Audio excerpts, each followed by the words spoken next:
edition.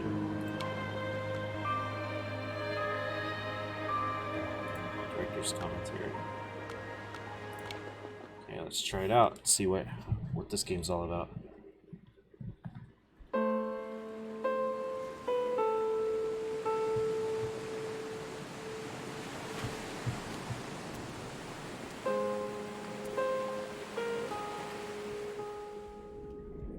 Okay, walked in the water. Whoa, that was weird. Slapping some nudes. Yeah, we need slappers. Hello everyone, I'm Dan Pinchbeck, I'm the creative director of The Chinese Room, and this is the Dear Esther developers commentary. Hi, I'm Rob Briscoe, I'm the artist on Dear Esther.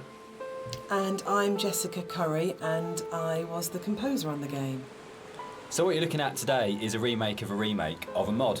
Dear Esther started off in 2007 as a Half-Life 2 mod that did really, really well in the modding community, which was fantastic, and as a result of that attracted the attention of Rob, who worked as the primary developer on a Source remake of the game that was released in 2012. And this year is another remake where it's been updated for a cross-platform release, and we wanted to add in this developer's commentary just to give you a bit more of an insight into some of the ideas behind the game as it came together.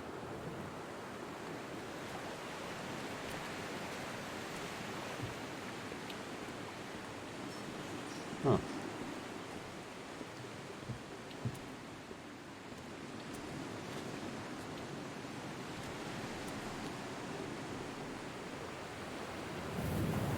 The servers are down.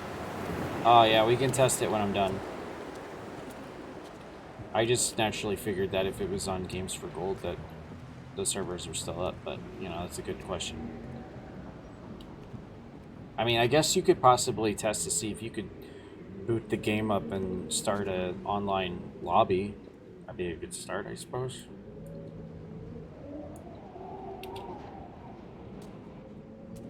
So you'll see around you in a lot of the environments, there's a lot of detail ingrained into everything. One of the things that I wanted to do with Dear Esther is bring the visuals up to the same kind of level of detail that Dan and Jess had put into the other areas of the game. So all of the history and the kind of hidden pieces of story that are intertwined with the VOs and the music and stuff, I kind of wanted to bring some of that into the environments. So if you look around you, you'll see that there's a lot of interesting bits and pieces, a piece of paper with someone's name on it, a photograph, an ultrasound. All of these little bits and pieces are kind of laid in to just kind of bring another aspect of the story into the game. And also, they're actually randomized, so every time you play, you'll see something different lying around. And this is just to build on this idea that everybody has a unique experience and a unique interpretation of the story.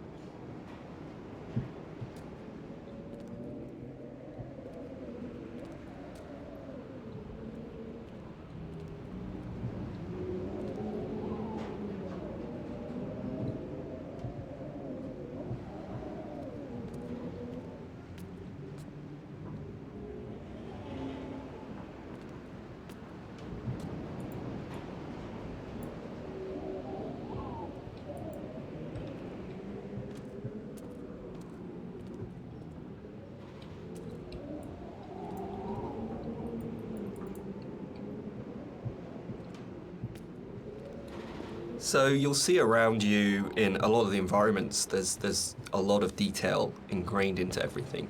One of the things that I wanted to do with Dear Esther is bring the visuals up to the same kind of level of detail that Dan and Jess had put into the other areas of the game. So all of the history and the kind of hidden pieces of story that are intertwined with the VOs and the music and stuff, I kind of wanted to bring some of that into the environments. So if you look around you, you'll see that there's a lot of interesting bits and pieces, a piece of paper with someone's name on it, a photograph, an ultrasound.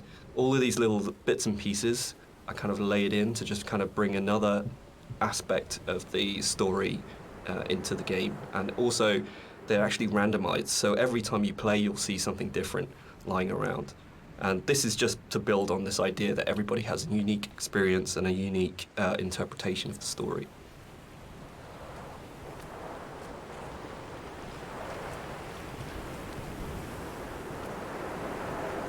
Part of the point about the whole game, I think, was this idea that rather than having a linear, straight-through version of the story, that we could have multiple story units for each place you were. And I was really interested in this idea of how you can open up that space that people can interpret.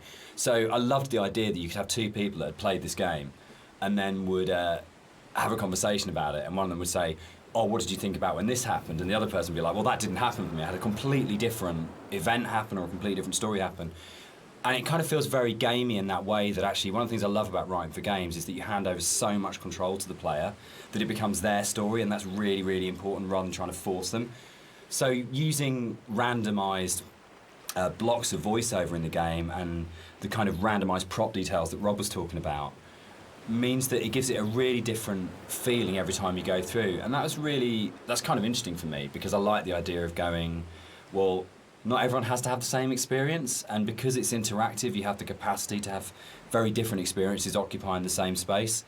So yeah, but balancing all that then becomes an absolute nightmare. I think it's nice though, because everybody gets a personal experience. Like, I love reading the forums and seeing how people come and they sort of tell their story and what they interpreted of it, and then you see other people discussing what they thought of it. And to me, it's kind of nice because everybody takes something unique away from it. When I wrote the music for the mod of Dear Esther, there was absolutely no budget whatsoever for live players, so all the music was sampled.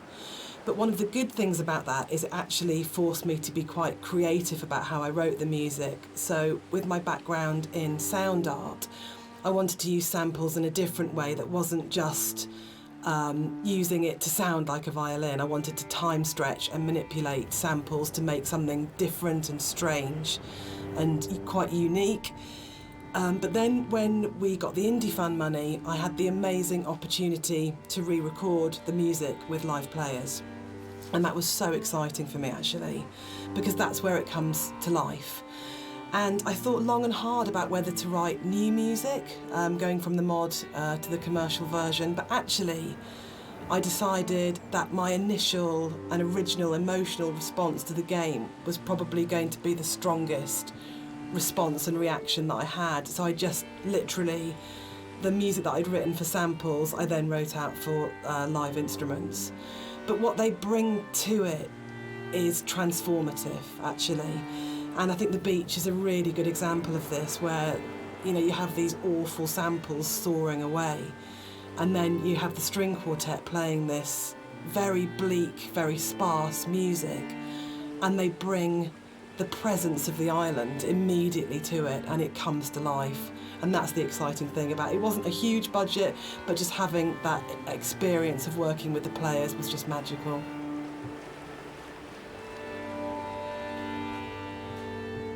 Everything about Esther for me is a dream. The landscape is not an island, it's the dream of an island. The music is like music that you wake up because you've heard in your sleep, but you're not conscious of hearing it. And the language in the story was supposed to be like that as well. It didn't matter the sense it made, it was more about the kind of the shapes it created, if that makes sense. So that the words would kind of were like being in water, like listening to something underwater. It'd be this very dreamlike, symbolic, poetic thing. And it always had frustrated me in games with game writing. This has really changed quite a lot. There was never any space for poetic language. It was very exposition-y, very descriptive, very direct. And you'd have like art and audio would have these amazing creative spaces they could explore. But when it came down to actually writing, you just had to basically go into the room, describe the character, tell the player what to do. And it just seemed like the most boring thing you could do with words in a game. And why couldn't a writer have the same artistic freedom as a visual artist or an audio designer or a musician, in terms of being able to say, isn't this just about creating this kind of emotional tone, this emotional space? And it's really, I still love that about the game, and it's one of the things I love so much about Nigel's voiceover, is it has this really odd, disconnected, kind of dreamlike quality to it, where you might finish the game and not actually understand anything that happened, but you're being carried along in the flow of it.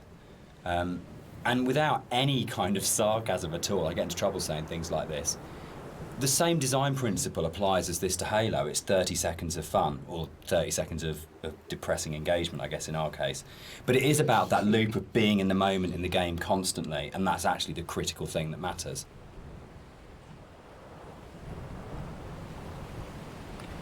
Okay, so first of all, I'm glad that you were able to start a lobby on that game. Awesome. Looking forward to playing that with you.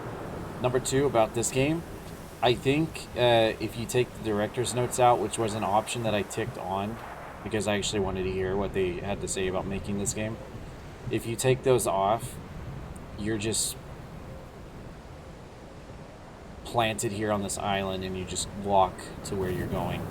And then I guess eventually you find out what the whole deal is. There's not, as far as I know, there's not like monsters chasing you, or it's not actiony, you don't get guns. It's just basically like walking and then like coming to a realization of, oh, this is why I'm here. Oh, this is what's happening. And you get to that point eventually. These director's notes aren't normally here. They're just here because this is like the HD version of this game, like you said in the first one, and they just provide like a back story of everyone who made the game. So people have asked why the Dear Esther's set on a Hebridean island. What's really interesting about this is one of those times when your kind of aspirations as an artist and the practical realities kind of dovetail.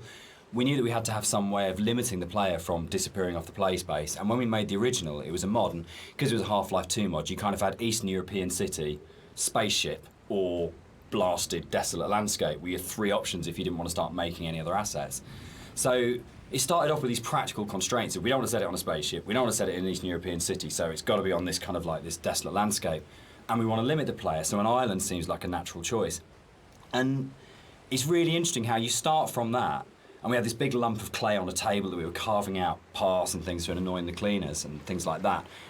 And Jess and I were talking, and Jess started making sort of snippets of music to kind of go in there. And then all of a sudden we just went, oh, that's the story. Oh, that's what happened here. But it really started, I think, from the place. And when we started looking at photographs of Bore, we started going and reading some of the history behind it. Suddenly that was it. And it just was really, really naturally became, this is the place, this is what happened here, this is how it feels. And then everything else kind of coalesced around that. Yeah, I think as an artist it made my job a lot easier because those islands are so kind of like the environment is kind of hostile. You're out there in the Hebrides.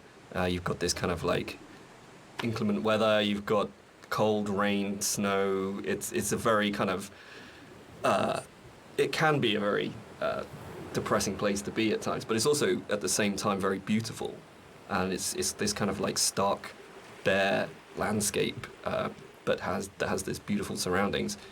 So it's, in terms of art, I think it really helped me to portray a lot of the themes in Dear Esther. And there was a natural fit with the music as well. It suggested a musical style, which was really key, I think. Miss, but not point and click. No, it's not a point and click. This symbol on the beach, it's more like a which is walking the, simulator. golden ratio, it's one of the only things that's really left explicitly from the mod. In the original mod, there was an awful lot of more kind of symbols and kind of a much more kind of mystical, sort of magical element to the island. There was a lot of very weird stuff in there. And a lot of them came out of the commercial version because they felt like they were a little bit explicit. And instead, there's a lot more hidden kind of codes and symbols in there. There's still some stuff which you can only actually see or experience if you are not playing the game, if you're looking at it from editor. We had in the original mods things like trees planted to mirror the shape of the M5, or there's a whole bunch of things that are there to represent star clusters and all kinds of things like that. And we'll probably talk a bit more about kind of like hidden details and the secrets in the game as we go through. But that was really interesting for us in terms of the design of it, of going, you've got your kind of your conscious, explicit play experience, but games are always constantly manipulating your mood and your feelings and the decisions you're making. And so really trying to create a space that had all of these kind of subliminals in it was a really interesting thing that we wanted to do, both with the original, and then I think it got lifted up into a much more sophisticated version when we went to the commercial, because Rob was able to bring that sort of level of artistry to the visuals that really got that kind of sense of hidden meaning in there. And that was really important, given how kind of complex and symbol heavy and poetic the story is, where a lot of it doesn't actually make any sense, but it's about kind of leaving you with these, I guess, like the half-life of ideas and thoughts that you can't quite shake that stay with you.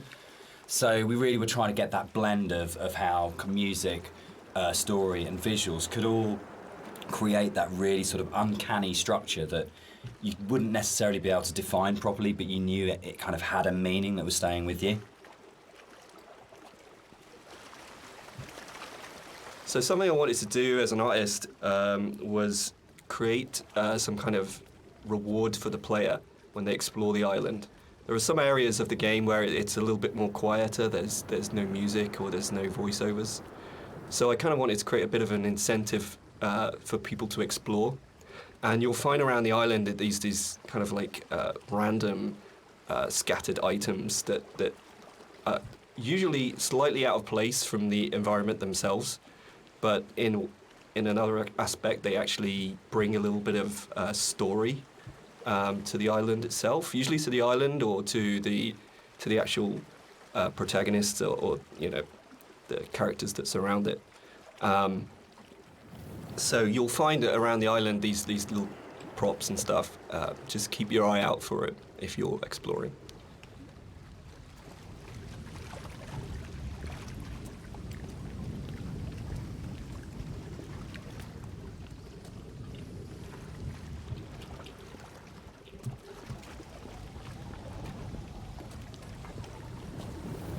Two car doors and a tire.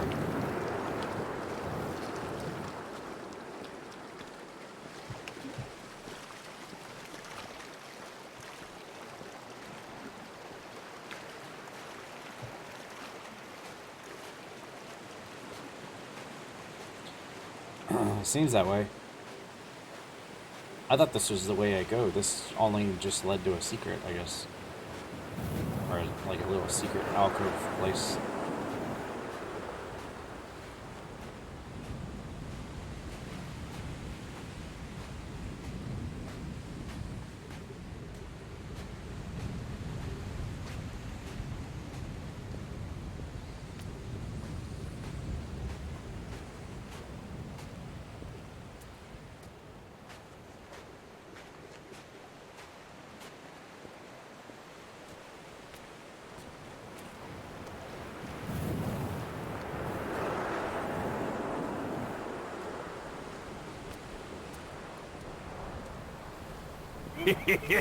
Thank you. Baba Booey. So people have asked why the Dear Esther's set on a Hebridean island. What's really interesting about this is it's one of those times when your kind of aspirations as an artist and the practical realities kind of dovetail. We knew that we had to have some way of limiting the player from disappearing off the play space, and when we made the original, it was a mod, and because it was a Half-Life 2 mod, you kind of had Eastern European city, spaceship, or blasted, desolate landscape were your three options if you didn't want to start making any other assets. So it started off with these One of the things you're always trying to do as a composer is create memorable themes. And a slight confession is that probably the most memorable theme, which is Remember in Dear Esther, wasn't actually created for the game. Rob's looking shocked. So it was actually from a piece of choral music that I'd written years before, based on a Christina Rossetti poem called Remember. And one of the things I was talking about earlier was how I didn't have any budget. So I had this piece of choral music, and I thought, hang on, this is absolutely perfect for Esther, but I don't want to use all of it. So the only bit that you actually get in the game is the first line of the choral piece of music. But that actually went on to form the main theme of the music that I wrote. And I think for me it's really interesting about how things that you've written earlier, years before, sometimes come in really, really useful and fit. So I always tell people and students not to despair if something doesn't get used or doesn't work at the time, because actually there'll come a place or in a time where you think, hang on a minute, I've got something that fits. So in terms of that memorable theme, the Remember theme gets used in multitude of different ways during the game.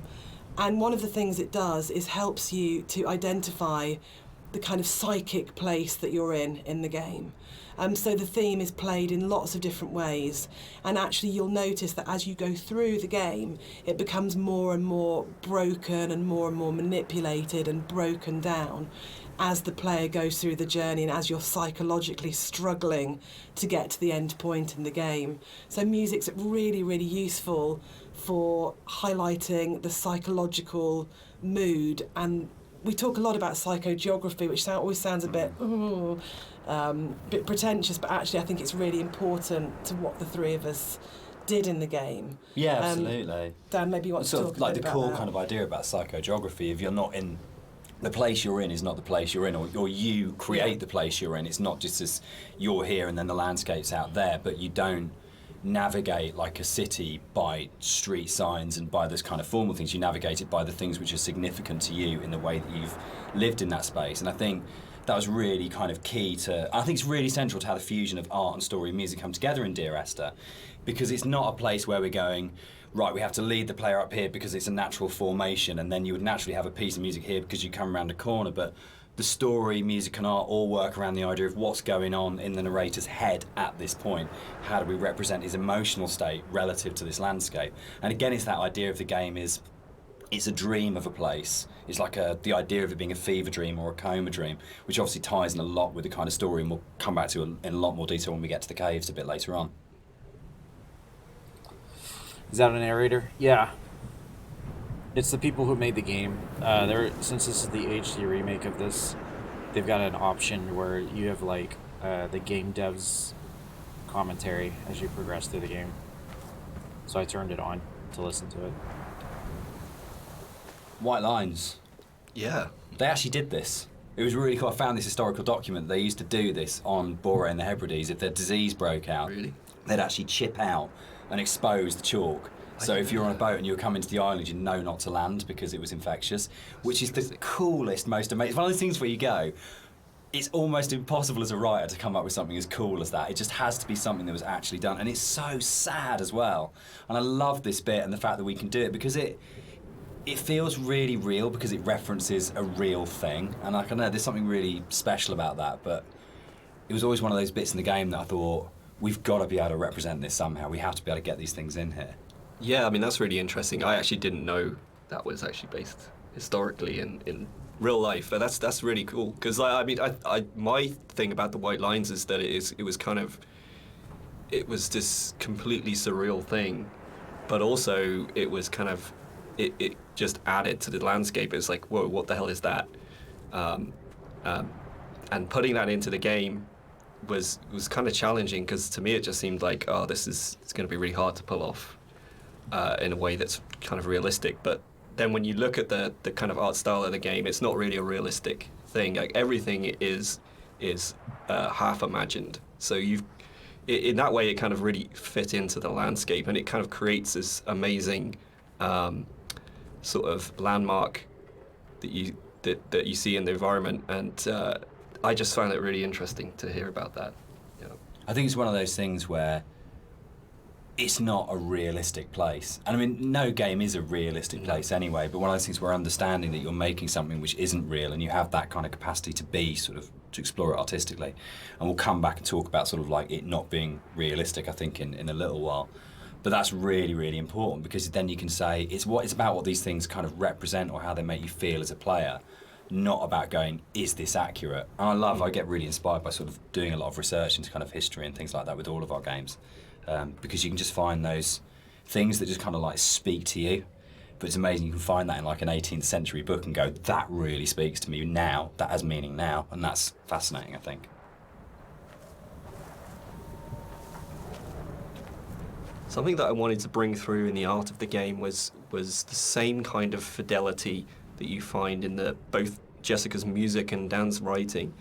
in the same kind of way that you have all of these little details, these very close attentions to detail that kind of really bring richness to the story. And something that was missing in the original mod version was just this lack of a visual layer of story.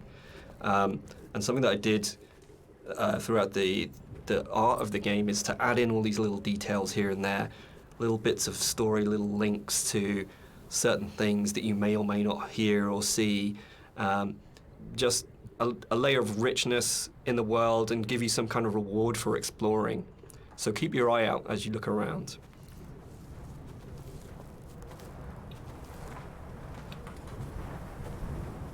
There's a scene in Donnie Darko where Drew Barrymore's playing his English teacher, and she talks about Celador as being the most beautiful word in the English language, and about it's the sound of the words together. And Dear Esther actually comes from the introduction to From a Faith No More song, the Crab song on the first album, Introduce Yourself. And there's a point where, I think it's Chuck at that point as the vocalist before Mike Patton, just says, Dear Esther. And it really lodged with me because the sound Dear Esther just has a really amazing sound to it. And I think when we started making it, and the idea of it being this series of letters to someone came through, it just came straight back out of going, that's just a really beautiful sounding combination of words. And I think that really sums up the whole approach to the writing in Dear Esther of what's the most beautiful combination of words Sean, and images what's up? we can put together, and to do it that way rather than writing a traditional plot as such. So yeah, Dear Esther, Faith No More and Doom, that's where it comes from.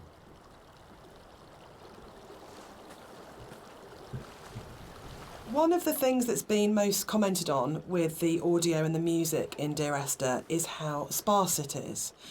And that was a really deliberate tactic. I wanted to leave room for the player to think and to dream and to wonder and to put their own interpretation into what was happening. And I think the problem with so much modern media is how bombarded we are constantly. It's the kind of MTV, flash in your face, constant music. And Dan and I watch a lot of drama Like together, Doom? and that it really is constant. Which is constantly telling you what you should feel, like really clearly, and it's like being kind of beaten up by the music sometimes. And when you read a lot of reviews of Dear Esther, a lot of people say they had this time to think and to interpret, and that was one of their favourite things, that they placed themselves so directly into the game, and it's their experience. And I think that's actually the greatest success of the game on all points, from the story to Rob's art to the music, is we all left space for the player to dream. I think the central question to the entire experience, for most people that have played it or are talking about it, is this idea of, is the island real? Is what's going on a literal event of a man walking across a Scottish island, or is it a dream that he's had? A Does the Scottish even island. exist? And one of the things that we try to do with the writing is to constantly CS. lull the player into a position where they got an understanding, they made a decision about what they thought was going on, and then to undercut it. So you never actually were able to settle on any one interpretation. And that was the challenge I set myself when I wrote the original mod, was can we put a story in a game that not only lends itself to multiple interpretations, but there is no stable interpretation. Every single interpretation you have will always have questions, and you'll never be able to fully trust what you think you understand about the game. So it's challenging, I think, for that result. It becomes quite a challenging kind of game story because of that, because you don't ever get that situation to go, I understand it now, I can walk away from this thing and it's all closed off and it's tidy. It was a very deliberate attempt to say, no matter where you think you are with this story, you're always questioning whether or not that's right.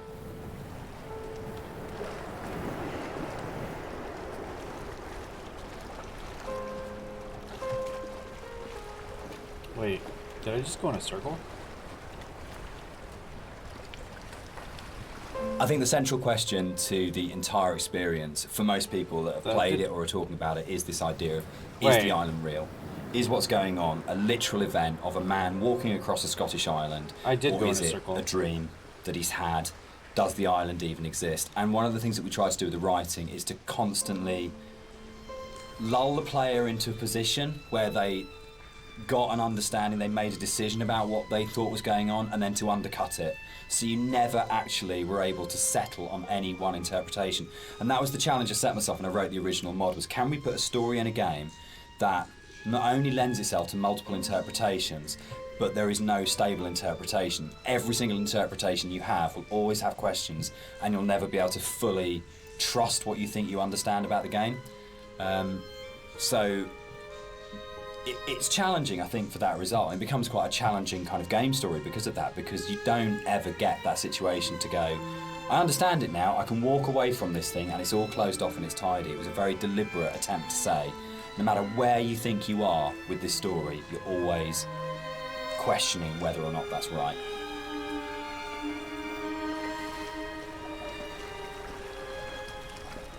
So I just looped around. Okay, I guess I go this way then.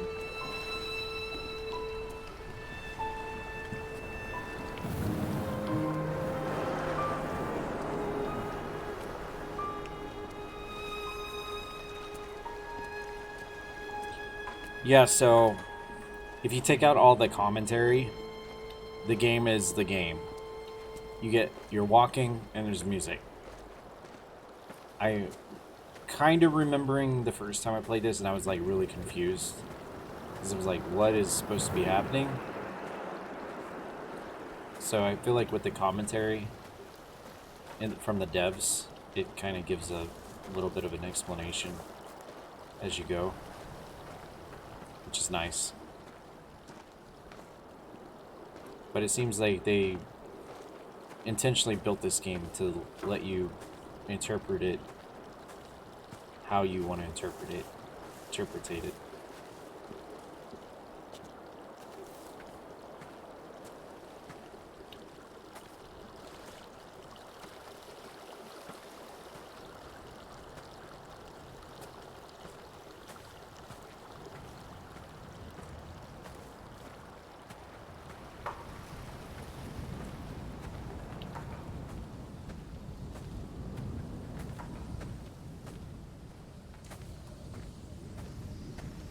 So there's a lot of places in the game where you see a lot of strange things, and this is very deliberate. One of the things we wanted to do is just kind of like not spoon feed the player every little piece of story. We kind of just, some things are literally just in there to just kind of let you think and let you decide on whatever you want to bring to the story yourself. So it's kind of like I approached it like an impressionist painting where you've got like this kind of very vague outline of things, but if you stare at it enough, you can kind of like fill in the spaces, and kind of the image comes together on its own. So a lot of these kind of strange pieces of geography and stuff, that's really kind of deliberate in some ways, just to kind of keep the player's mind open and kind of bring their own interpretations of the story through that. Oh god. Oh. That was the first part of the game. I was like, oh my god, am I stuck? When I was originally thinking about how to write the music for the game, I suddenly realised that you don't see anybody in the game, and the most important character as such is the island itself. So one of the things that I did with the music was to write the island as if she or he were a character in its own right. And that's really important, I think, that you're going through this space and actually it's completely devoid of people, but the music in a way populates the island, and that the voice of the island speaks to you through the music. Which is interesting, because I think that's really come on in terms of later games we've done, that sowed the seeds for the way in which we approach music in Rapture, where it was very specifically the voice of characters. A Machine for Pigs as well, where the music was about being Lily's voice in the game, Lily's representation in the game. So it's interesting how, looking back on Esther, a lot of those kind of ideas were tried out here that then came on to take other forms in stuff we've done since. The people who made this made Amnesia: Machine for Pigs. All right, let's talk about walking. Let's do it. We're gonna address the elephant in the room, the very, very slow-moving elephant in the room. So this might be a longer conversation because it kind of fits with that. So Esther was the first of the what are now called walking simulators, and it was really interesting that for us it didn't feel that weird to have a game that was slower than normal, where actually there was lots of time to just walk around and think and look at things. And it was amazing at the time how this was seen as completely revolutionary. And it's really interesting. And it's amazing to see how many other games have kind of like taken it on board. For me, it came from, I didn't see it as being odd to have a game where very little happened, where you thought about what you were doing. For me, it was kind of interesting that you could play some of the best moments in Doom are the bits where nothing's happening and you're just doing it, or System Shock, or those games that I absolutely love. Those quiet moments were the really powerful ones. But Esther is definitely slower than a lot of games, and I think that's actually why it's lasted. I think if we did have moments where we went, should it be faster, should we put a sprint button in, but I'm so pleased that we kind of held our nerve and went, no, just as like in real life, I don't run everywhere because that would be weird. It's okay to have a game where you don't run everywhere, and actually it is a bit weird to run everywhere, but if you're going to do that, then you've got to support it in other ways, and I think the music was a really powerful way of supporting that change of pace. What's really funny for me though, Dan, is that shamefully I'd never played a game before I worked on Dear Esther, so I didn't realise that all games weren't like this, which is now looking back really naive. But I didn't realise that games didn't have, always have, this slow pace, and I thought there were lots of meditative games out there, and that actually wasn't really the case at the time, and that's exploded since. But in terms of the music, supporting that pace that you'd set emotionally felt really important. So if you listen to the music, actually the BPM is at a very slow walking speed. And it just almost, there's a lot of things now that say it's called entrainment, that it slows your heartbeat, or it can speed up your heartbeat when you listen to music. And actually, I think what the Esther music does really successfully is it makes you almost accept, and more than accept, that speed. You actually start to feel that's the pace of your journey, and that I really like that about the music, actually. It makes you just comfortable with that pace too. I think it just eases you into it. You feel relaxed. Yeah, I agree with that. At first, when I started playing, I was like, this is so slow. But, like, I've grown accustomed to it now. The radio mast in Dear Esther was obviously there as a really important kind of design feature, as well as its place within the story. And that, I think, came from, it was really interesting, it being a Half-Life mod to begin with, and the Citadel in Half-Life 2, that it tells you how far you are through the game. You're always looking up to the skyline, am I closer to the Citadel, can I see it? And it lets you know how near you are to the end of the game. And it was really important because Esther's so open in a way, and because there isn't this, you're not using kind of shootouts or kind of gating it with combat encounters to kind of constantly keep you moving.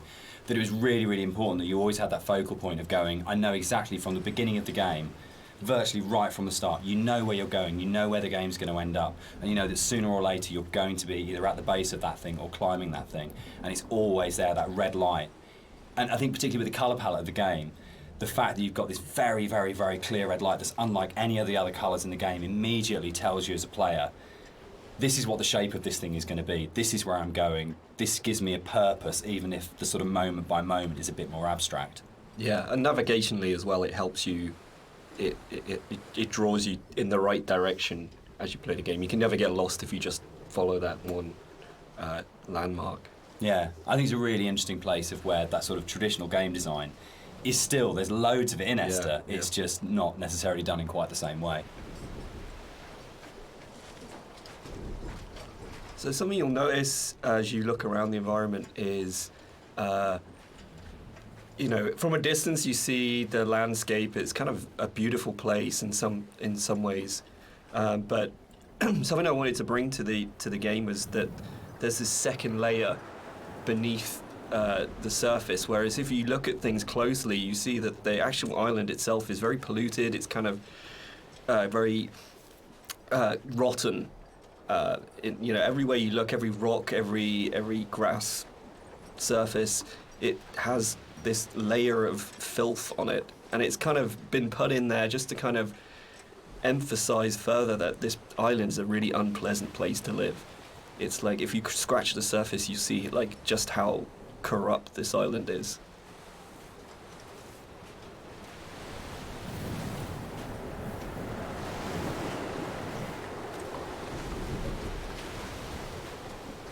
There's a lot of garbage here.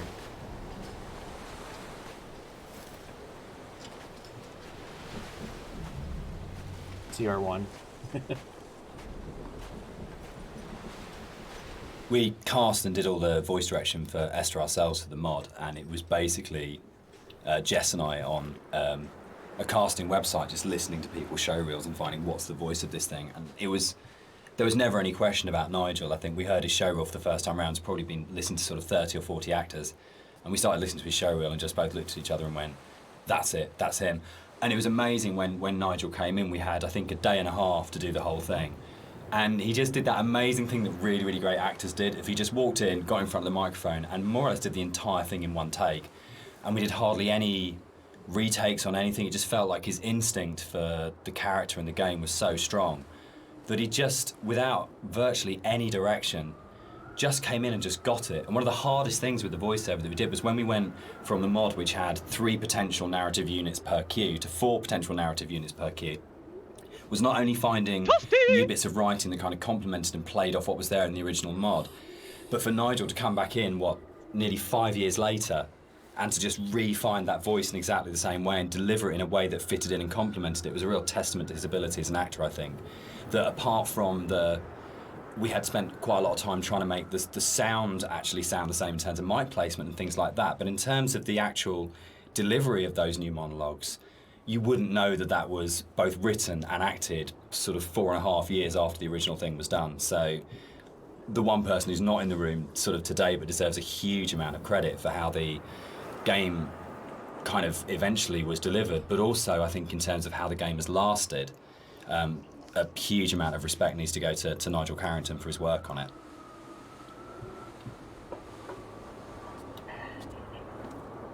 So this hole in the ground was kind of a difficult thing in some ways. It's a bit of a challenging aspect of the game. Because, in some ways, it kind of like, I think for me, we wanted to have this pit here, and I wanted the player to be able to actually go as close as possible and like look over the edge and kind of have this feeling of dread and stuff. But the other issue that we faced was like, what happens if the player just jumps into the hole?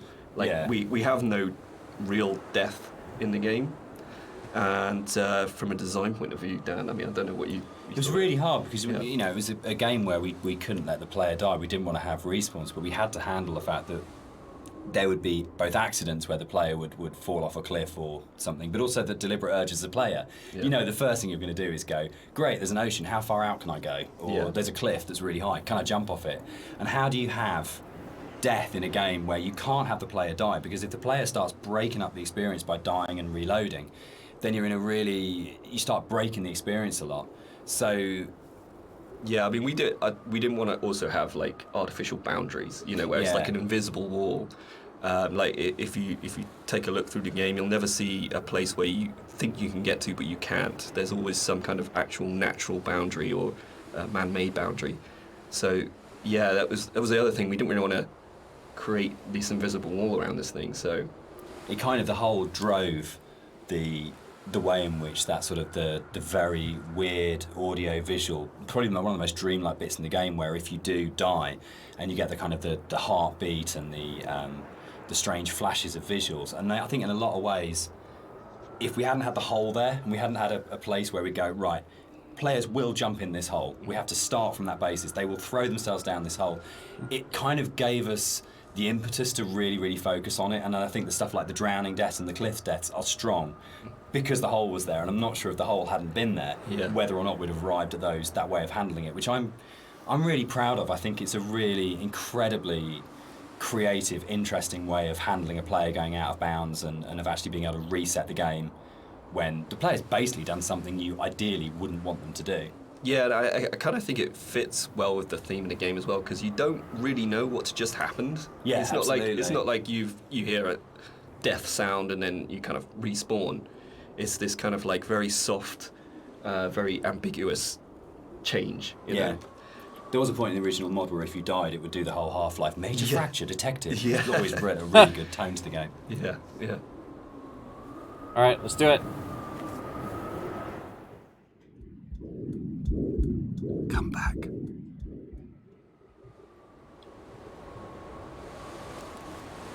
There was an achievement for that too.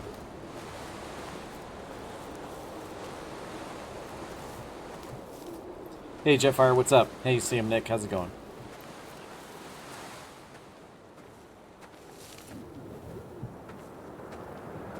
Major fracture detected. That needs to be a soundbite. Major fracture detected.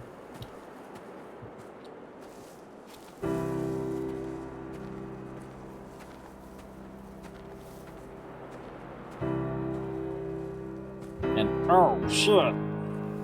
One of the really important jobs of a composer, I think, is to provide the player or the listener with different emotional tones and states. And up until this point in the game, the music has been very sparse, very intimate, and very isolating in a way. But the island is also a beautiful and magnificent place, and what I wanted to do at this point for the first time in the game is to create something that was really epic.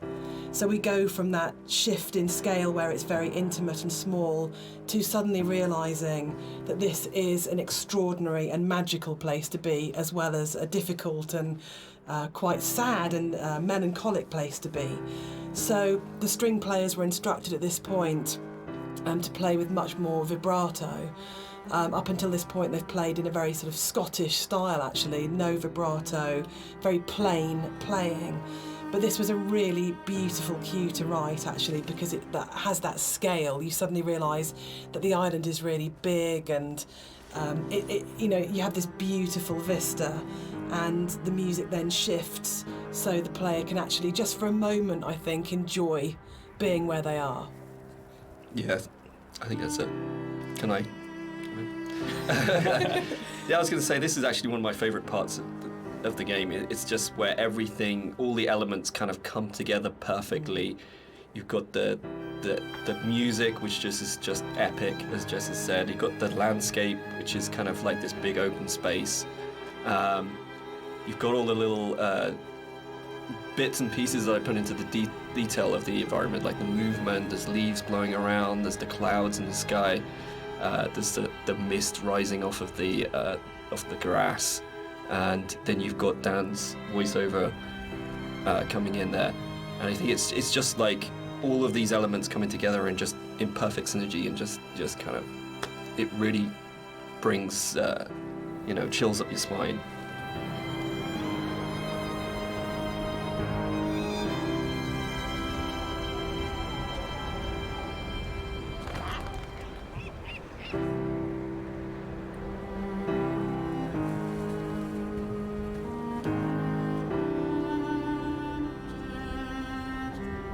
Inside the bothy, there is a randomised chance that you can find an ultrasound picture on the table, and I think it's the one instance of randomisation in the game that is like the pinnacle of it, because the idea that Esther was pregnant when she died changes everything emotionally about how you understand the story.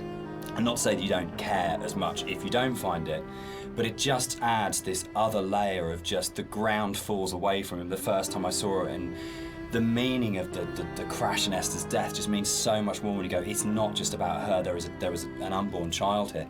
And I think that's where the randomisation just hits its absolute peak, because it's one tiny detail that may or may not be there, but if it's there, it's going to fundamentally change the way you feel about the entire thing. And that's the strength that the randomisation elements in Esther kind of provide, that you go, your likely kind of feeling about the story and your understanding about the story can be changed so absolutely by the occurrence or not of one tiny little prop detail.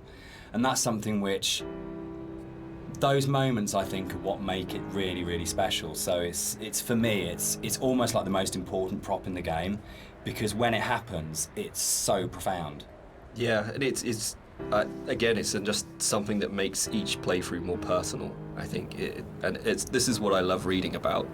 People finding these things and going, "Holy shit! I've just found this one thing that's going to change it. That's changed my interpretation completely." Yeah, absolutely. Holy shit. So as you leave the bothy and the seagull takes off, that's the one jump scare in the game, which is kind of interesting because when we made it, we kind of had to, we kind of called it a ghost story, but there was no intention really. We kind of wanted this dreamy, hallucinatory type thing. But when it came out, people started coming back and saying, this game is absolutely terrifying. I was really, really frightened. And that was really amazing. And I think it's because nothing happens. We're so trained in games to go, there's stimulus all the time, that if nothing happens, you're waiting for something to happen. And kind of, I tend to go back to again and again the whole sequence in Dead Space 2 when you go back to the Ishimura, and it's like the best bit of Dead Space 2 because for what feels like hours, but it's probably only about 15 minutes, nothing happens and no necromorph comes at you, and it's absolutely terrifying because it's just this space and you're just left in it. So I think the bird here is really interesting because it can actually really, really make you jump. But I don't know if that was part of why people were saying that the game was really scary, but it was a real surprise when people started coming back and saying, this is a frightening game. And I don't know how much of that is to do with the ideas in the game are frightening when you think about them, and how much of it is to do with just the emptiness and the lack of kind of things in the game make it a really quite stressful or quite frightening place. But it was a real surprise, I think, that sort of reaction from a lot of players when we shipped it. Dead Space, yeah. I gotta play Dead Space next month.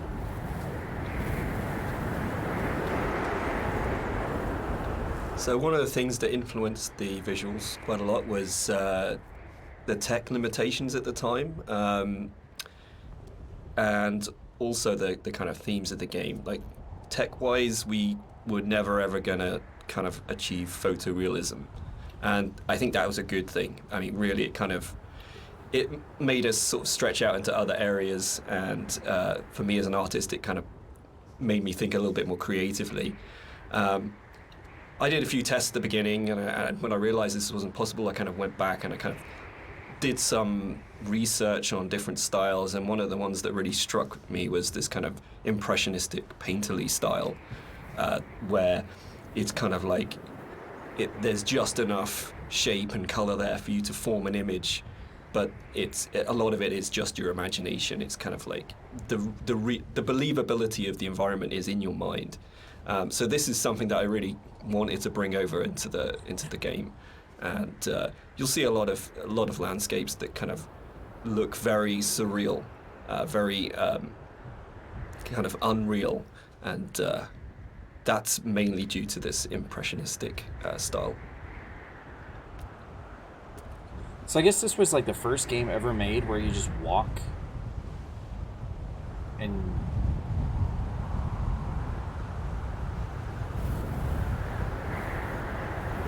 there's no like point and click, you just walk. It's like walking simulator. They said earlier it's like one of the very first walking sims ever made. We should probably talk about some of the inspirations behind it. I'm on a strict you don't talk about Stalker kind of thing going on here. But when Rob and I started talking, I think one of the first things that we kind of discovered was how much we're both obsessed with Stalker. Yeah. And I think that was one of the major things behind it in terms of when people talk about game inspirations. I mean, for me, there's a lot of FPS stuff in there, Doom, System Shock, but I think Stalker probably more than anything else. And Roadside Picnic, the Strugatsky novel that Stalker's based on, of the idea of this incredible space that you didn't understand, that's simultaneously beautiful and threatening. And I think sort of Tarkovsky's kind of films kind of play into that as well, particularly his version of Stalker, that you want to have this place that you feel rather than think about. And for me, that was like really kind of core to all of the inspirations for the game, was this is a space that is about feeling, not thinking. Yeah, I think the movies in particular, I think I hadn't watched the movies. I'd read the book and I played the game, but when I watched the movie, it kind of all made sense to me, like why I like the game so much and why I like the story. It's just like every shot is like a painting. It's like every shot has its story to tell. there's very little dialogue in the actual movie itself. There's just these long, lingering shots, and each shot is amazingly beautiful, and in its kind of desolation. And for me, that was like a huge influence, you know, like trying to bring some of that through into the environments. So that is definitely something I'm going to struggle not to talk about. But the game as well. I'd say the actual Stalker game has a big place in my heart, like gaming-wise. It's one of the reasons I got into game art in the first place. Yeah. So that to me is a big part of it too. I need to play that game. I've never played Stalker. One of the more interesting and challenging things to do in the visual side of things is to kind of create an emotional connection with the player. With the music, it's very strong, and the dialogue can kind of help you to feel what the character's feeling, but to kind of really create an atmosphere and to create emotion, it's very difficult. So I designed a few things very subtly within the environment to kind of plant imagery into your mind and kind of make you feel certain things.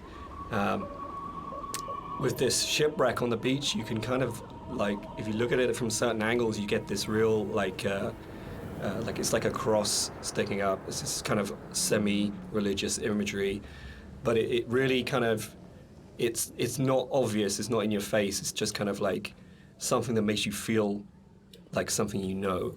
And so like there's a lot of deliberate attempts in the game to recreate that feeling, and it's kind of hard to point out in many other places, but it's done in a way where every single rock, every single plant, every single cliff face has been deliberately placed and designed in a way to try and make you feel something in the game. This is another of my favourite bits in the game, where you come along the edge of the sort of gully and you find hundreds of books, and it's one of the first times where most explicitly there's the suggestion that nothing you're seeing is real, because there's just no way that this can exist, and it's a really amazing, uncanny moment. But it works, I think, for me, because you just go, I don't understand it, but it's lodged somewhere in my head and I can't get rid of it and I can't unsee this. And I think for me, like in terms of my influences from books, I mean, there's the obvious sort of stuff like with Burroughs, Cut Up and things like that going on. But it comes to the kind of books that I really love, that, like Roadside Picnic, or the other one by the Strugatskys as well, I absolutely love, is The Ugly Swans, that's just full of these images that you go, I don't understand, I literally have no idea what's going on here, but I can't shake it, it's just got its hooks in me. And I think more recently you've got books like Jeff Vandermeer's Annihilation does this so well, where nothing is understandable, but you feel the logic, but you can't understand the logic, but you feel like the logic's there.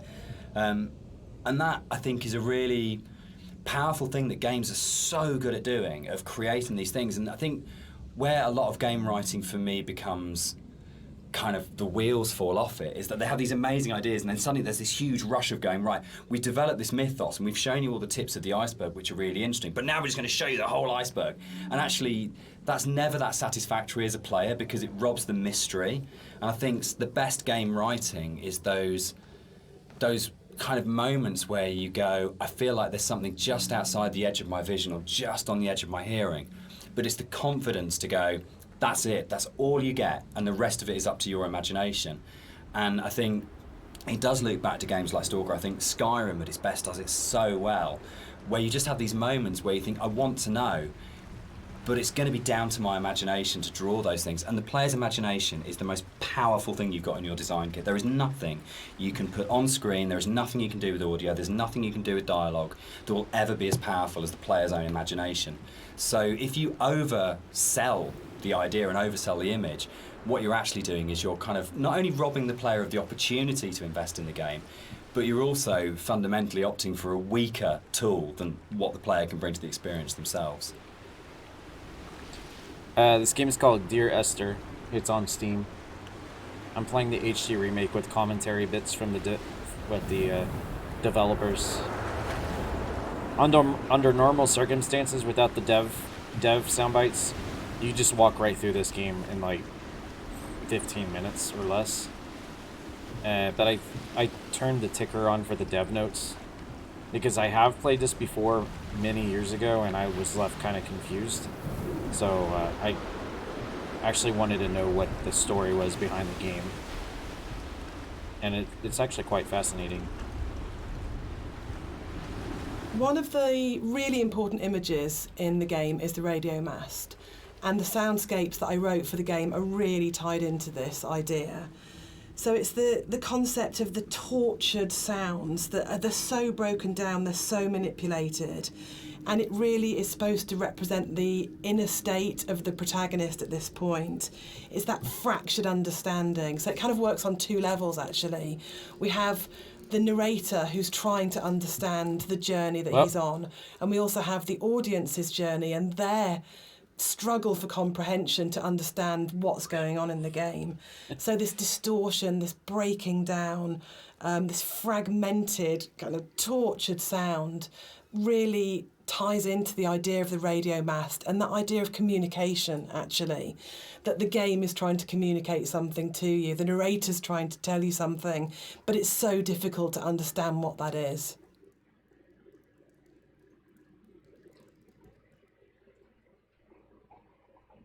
I didn't know that was just gonna like toilet bowl me down. Swish. They've been referencing a lot of cool games, though, I will say that. Dead Space, Doom, Stalker, Skyrim.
Okay, I gotta finish the caves, and then the beacon. So it's this. I gotta go through the caves, and then it's one more area, and then that's it.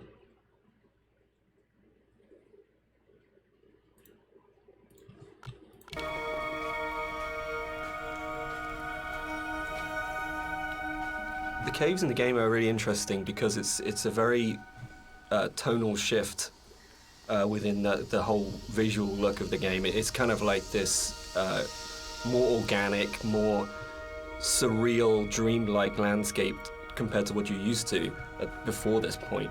It's we kind of used the visuals and this kind of unreal theme very subtly, but here it's kind of at the forefront, and it's, to me, has kind of been designed as this kind of journey through the inner self, through the body, and it's really designed to be a very different experience compared to the rest of the game.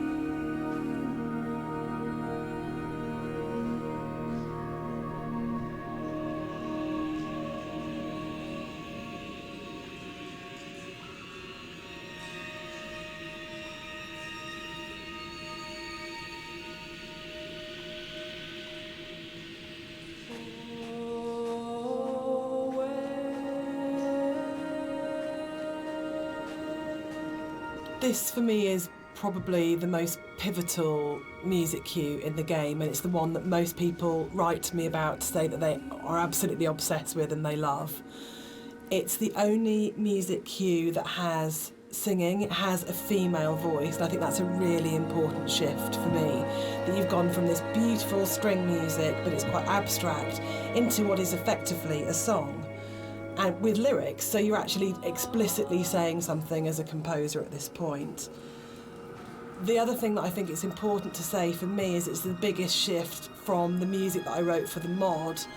It's the same music, but the act of having it sung by an amazing singer. I sang it on the original and it's really bad, and Clara Sanabras re-recorded it, and it's what good actors do, it's what Nigel Carrington did, it's what good musicians do, and they take something that you've created and they just shove it up into the next level and make something that's good into something really extraordinary. And also for me, I think it's a point where the environment art and the music just meld so beautifully and so seamlessly into one. I mean, on a personal level, I've played the game hundreds of times now, and I still enter the caves and I look at Rob's work and I'm just absolutely overawed, just gobsmacked by its beauty. And I just think it's a really magical moment in gaming for me, actually. I know that probably sounds really dramatic, but I just think it absolutely hits something where everything just works together. And the music is so dreamlike. You know, Rob has talked about the journey through the body, and I think that's absolutely, for me, the music becomes so organic and fluid and actually very feminine and female at that point. You're hearing the voice of his love. I just want to say that I think you can divide caves in games into pre and post Dear Esther. I think that it's just a way of breaking away from reality into saying what you can do with these spaces that actually makes them this incredibly, much more vividly colourful and much more kind of interpretative and look from it. It's really interesting that I look at caves now in games and I find myself going, that's a very Rob Briscoe cave. And I think that's an amazing thing to have achieved. So I think it's one of those, it's great paying other people's work compliments. I enjoy that because you never feel like you're being big-headed about yourself, but I think it is, I think particularly it does come again down to that blend between the audio and visuals that just, it's a real high watermark. I kind of, it's one of the areas in all of the games we've made that I'm most proud of. I think as well, you think you know what you're getting with Dear Yes. Esther for the first 45 minutes of the game, wherever we are at this point, and then you step into something completely unexpected and completely new, and I think it just throws the player such a curveball in such a wonderful way.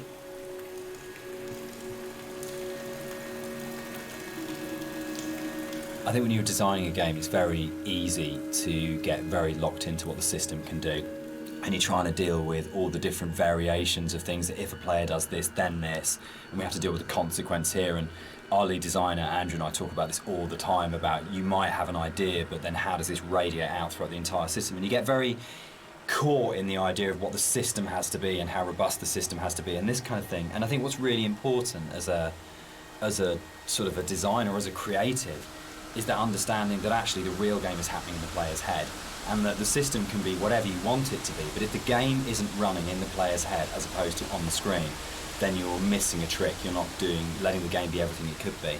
And I think the great thing about working with a game as simple as Esther in a way is that those sort of consequences of player interaction, there's not a huge number of them in the way that there might be with a very mechanically complex game. So you can really heavily focus on what is the game experience that's being played out within the player's sort of mind and heart at the moment.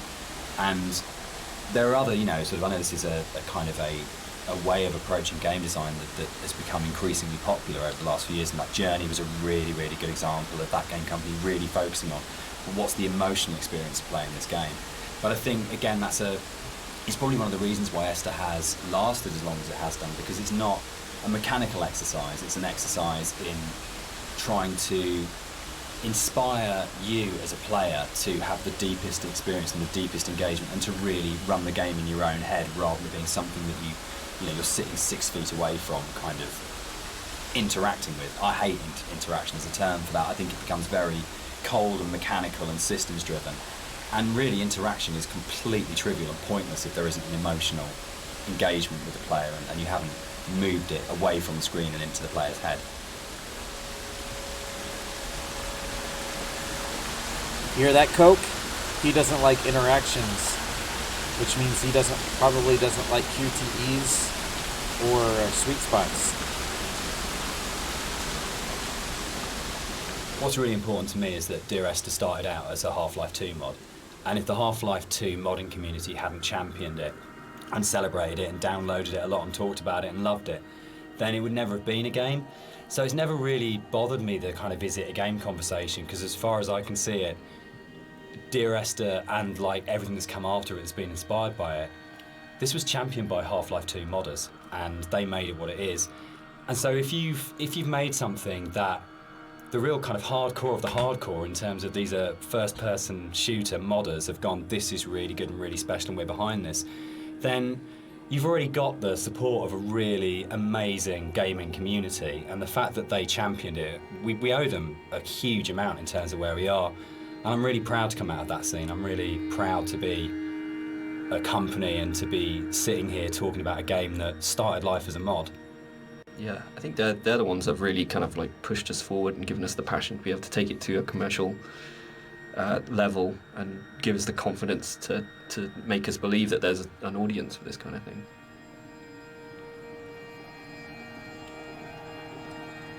Dear Esther was my first foray into writing music for games, and I actually approached it very traditionally, so more as a film score than a traditional interactive game music score.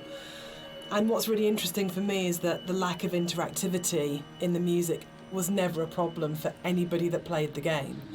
And that's a separate discussion, but there's a big schism between game music composers of how much the music should be following the player at all times in terms of interactive music. But one of the reasons I wanted to say something at this point was that this was my little first journey into thinking about how you write music for games rather than films. So I had this song that was a certain length, and Dan said, well, we don't know how long the player is going to take to traverse through that space. And I thought, oh no, he's right, and slightly panicked. So this was a very simple solution where the song was split in half, and then I wrote some drone music that could just play for as long as was needed as the player walks through the space, and then the second half of the song would seamlessly play. And it's very, very simple, but it's quite emblematic for me in terms of my career, because it was the first time that I had to think about the player. Because with film music, it's so simple. You know exactly what's going to happen when. But this concept of interactivity was so new for me. So I kind of look back at it fondly, because it's quite a basic approach to, compared to something like Everybody's Gone to the Rapture, where that was an open world adventure where I had to really think about the player and their movement through the space. So I kind of look on this very fondly, this moment in the game. From a distance, I thought that was a stack of bones. That's why I came over here. I thought it was like a skeleton over here. Oh, there are like signs all over.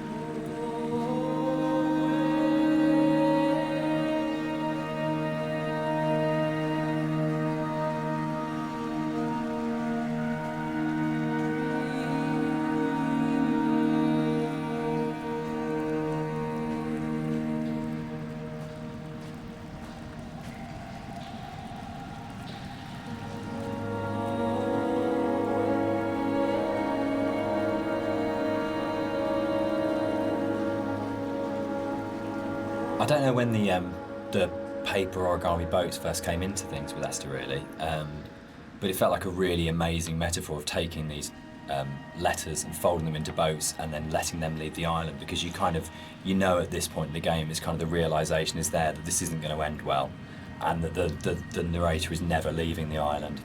And the idea that this kind of, again, the idea of communication, or the attempt or failing communication, or trying to speak through the coma, or whatever it is, however you want to interpret it.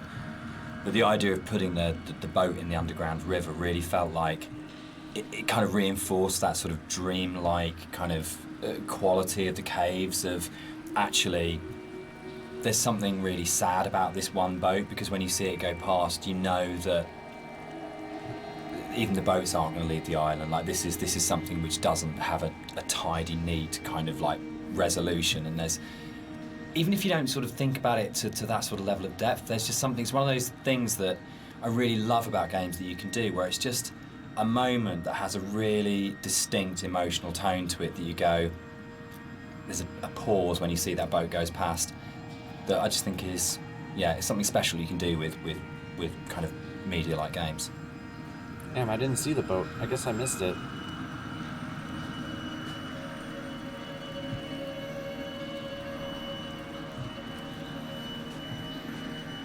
In a lot of ways, the caves were the hardest area of the game to actually write, because we knew we didn't want to have much voiceover in there. I think because of the strength of the music, and this goes right back to the original mod, we wanted that to be the voice and for it to be a chance for Esther to speak rather than the narrator.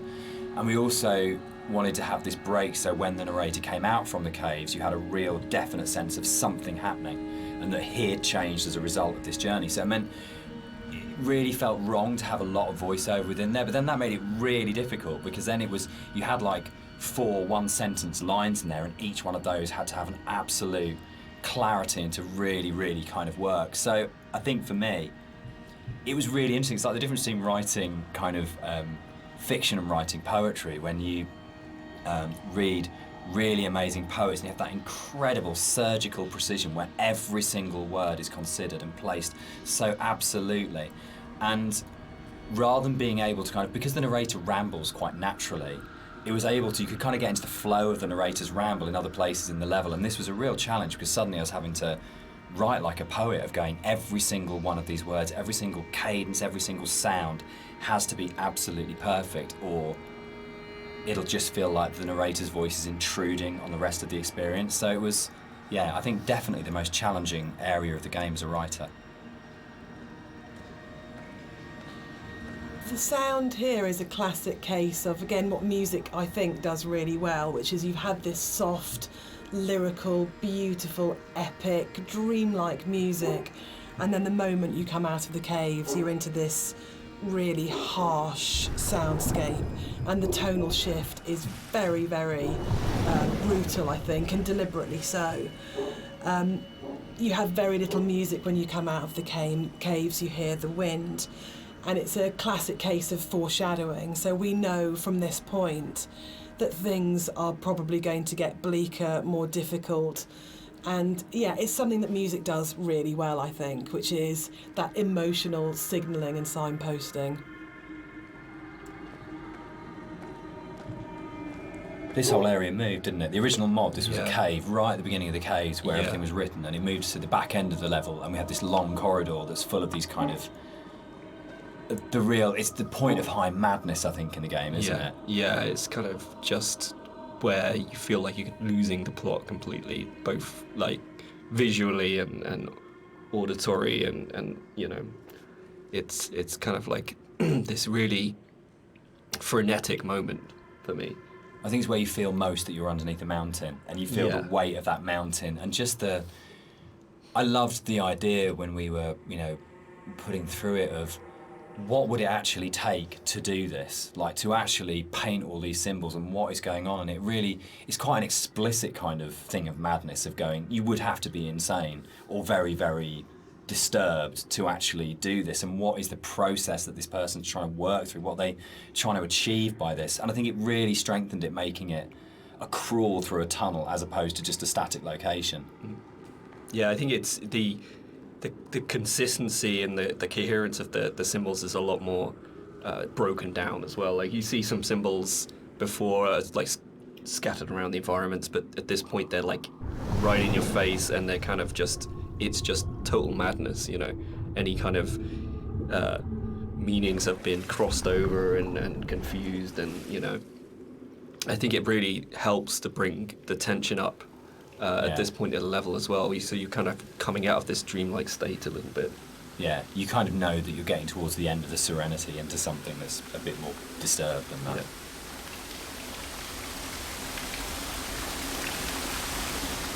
Ah! I got sucked down the toilet again.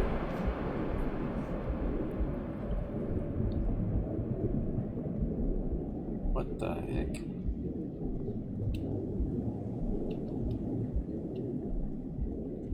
The motorway scene, the biggest new addition to between the mod and the commercial version. This didn't exist in the mod at all. It was a completely new thing. Yeah, it's well, I wasn't sure where the idea spawned from to have this scene. Whether I just sort of went off, or we discussed it, or I can't remember. You know, I can't remember. Can you remember? It just kind of appeared, didn't it? And then yeah, it was just this kind of. I think for me, actually, I remember being some technical difficulty between the drop and then coming out at the end part, but it was like it was the same thing that we dealt with in the past of like, how do we not kill the player?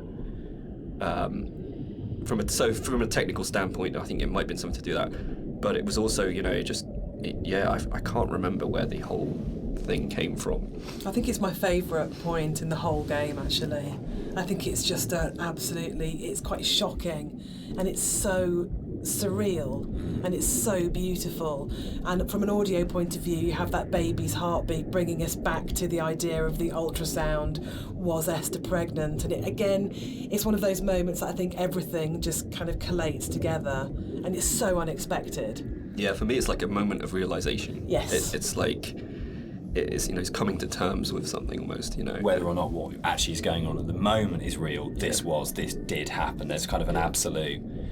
I remember playtesting it, and I didn't know that the car can get switched out with a hospital gurney, and I must have played it. I was like 3 or 4 times into playtesting it. The first time it switched out and it was a gurney, and I really remember kind of sitting there and going, "Oh God, that's just," and really being just stopped in my tracks by it. And it's one of those weird things you get when you're making a game that you know you'll never have those moments that a player does, where you know it all so well. It's really, really rare to be in a situation where you actually get a genuine, fresh player's eye view on what you're making. Yeah, I was always a bit worried that it was maybe a bit too literal. Like we gone a bit too literal with that. But I think looking back at it now, there's still a lot of strangeness going on there. Obviously, the whole scene is unusual, but there's still these like very subtle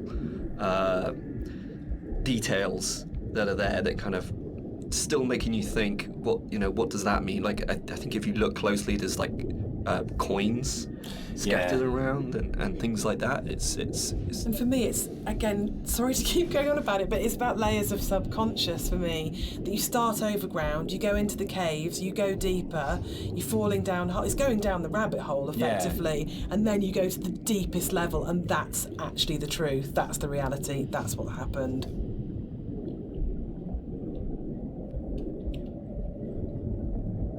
So the admission really is that I did play fast and loose with the geography of the M5. There isn't actually a welcome break services just outside the junction of Sanford, but As we has also been know. pointed out to you. Stafford. I mean, what a thing! The M5, I know where that is. That's based vaguely on somewhere in real life. In terms of a compliment, when you're getting emails from players going, there isn't a welcome break there, and people really trying to work out where is this, and whole threads about where on the M5 it is. That's just the most amazing feeling. But I think what I think works really, really well in Esther, and again it's something that I think is really carried forward to our other games, is that a lot of the time we're not dealing with kind of like big, glamorous, amazing, epic places. It's a sort of like a ratty little island in the Hebrides. It's someone who lived in Wolverhampton. It's just outside, a service station on a stretch of the M5. And I think that earths what's going on. Gives it a realness as well, particularly when you sort of put it against the surrealness of the caves. Actually, kind of going, this is really surreal and this is really, really dreamlike. But actually, I'm talking about, a car accident just outside a little chef, and that playing off those two things against each other. It's like making the ordinary extraordinary. Absolutely, yeah.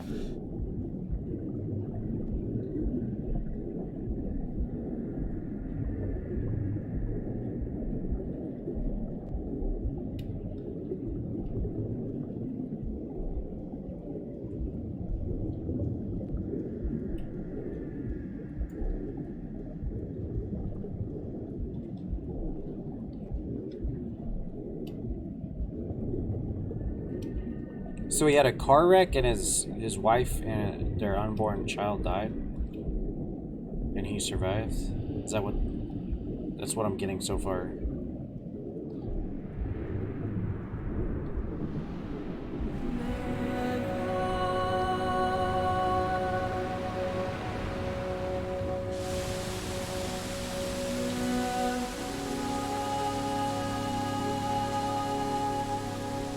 this scene for me is like really, really iconic because it kind of brings this idea of the caves being an inward journey through the body together. It's really kind of like a symbol of rebirth, and it actually brings together a lot of the visual goals that I wanted to achieve with a lot of the symbolism in the game. Like, I've talked a little bit about how the environment was kind of designed to provoke emotions, and kind of the impressionistic style gives you just enough information to make you think of things and feel things. But this is probably like the antithesis of this. And the whole feeling of rebirth here is quite strong. I know Jess. Yeah, the music's really supporting that. Yeah, Because she sings always, always throughout, we've got always, always, and then she sings never, and a moment of absolute soaring. It's the climax of the music. As you come out of the water and the music kind of swells, and you just kind of, it is like a moment of change has happened in some way, and I think it's rebirth, isn't it? For me, it's his moment of clarity and acceptance and understanding of the reality of what's happened. And you're literally moving towards the light at the end of the tunnel. You're actually doing that as you go through. But the music, especially, I think before the music got layered in, that scene was nowhere near as kind of powerful for me. Like, that kind of just totally made it. Well, the light at the end of the... Oh, there we go.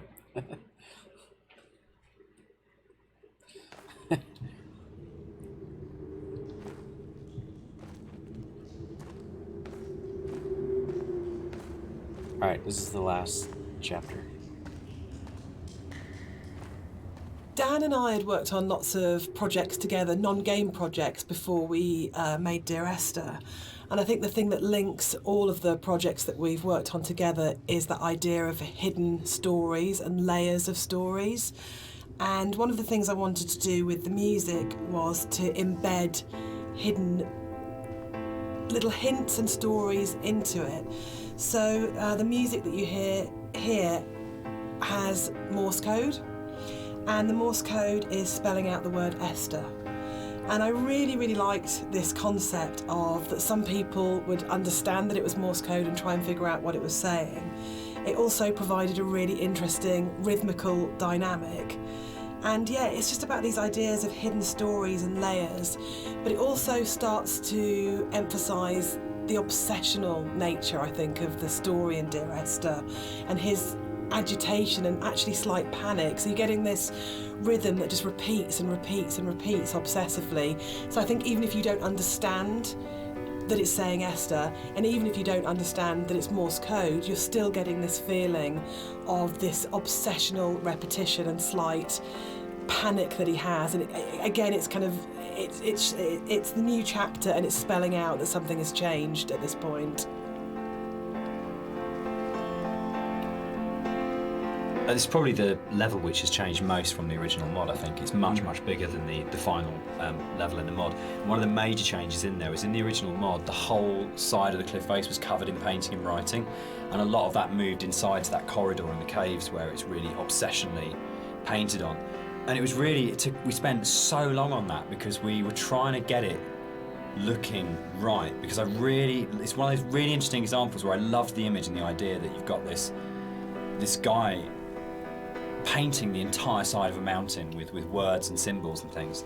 But it was really interesting, when it went into the rebuild, it just never worked. And I think it was because the environment was so crude in the mod that those symbols and that painting became the focus of the level, and it changed the feeling of the level completely, when actually that just wasn't something we could realise in any way, that not even technically, but just didn't artistically look and feel right.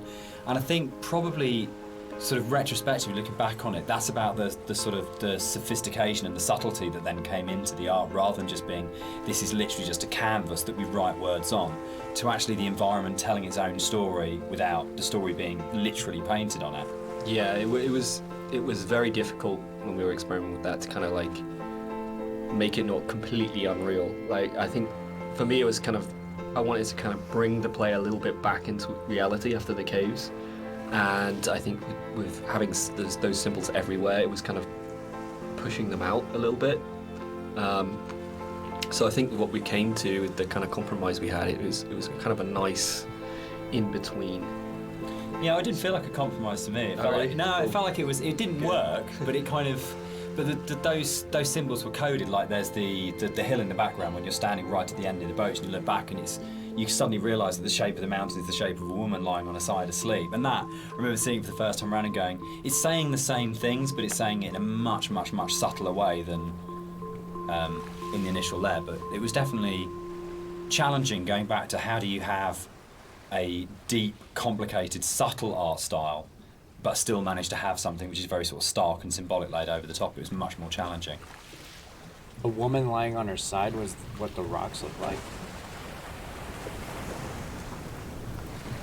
I think one of the most fascinating things for me about planning this director's commentary has been that in previous years, when all the three of us have talked about Dear Esther, we've talked about the interpretation of the player, but actually going through this together, post having made it, we're still surprising each other. Yeah, and I think that's really, really interesting for me, because it shows that we left interpretation for each other and that we trusted each other actually just to get on with it. And because we each brought our own special and unique contribution to the game, we didn't have to, in a way, talk it to death or say you have to justify every idea you have or talk it to death or explain it. That Rob's idea that the island is very tainted and corrupt, and my idea that Dan didn't know that the whole level of the caves is a birth metaphor. I think it's really amazing that we're still finding out things about the game that we didn't know. I think it was nice when I came onto it, because Dan was basically like, he gave me a bunch of materials, but he left me to my own devices for a lot of it, and we kind of like, I'd finish the level and Dan would play it and give me some feedback, but he was very kind of like hands off at the beginning, which was really nice, kind of. So a lot of my interpretations just came through that downtime where I was just kind of like going off and doing my own thing. And so yeah, it's like interesting to hear Dan talk about it sometimes, because there's some backstory that I've never even considered before. And obviously hearing Jess talk about it as well is really interesting, especially when it comes to the soundtrack. It makes me look at things in a very different way. So yeah, it's really interesting. I think for me, like making games is so inherently collaborative, and you have people coming together with different ideas and different takes on things. And in a way, the least interesting thing you can do with that is to structure it all so heavily that there's no space for each individual person to bring what they're thinking to it. And I think the best games, well, for me, my favourite games are ones where you can really feel the personal footprint of each individual developer and aspects of it, and it feels like it has been a genuinely collaborative exercise where everybody has thrown ideas into the mix and everybody is bringing something to the table rather than people are just following a kind of a really structured plan. So yeah, I think it probably is one of the reasons why Esther has had the sort of life it's had since release, is because there's 4 people if you include Nigel, all bringing very different things to it, and it gives it a huge amount of depth for something that's so simple on the surface.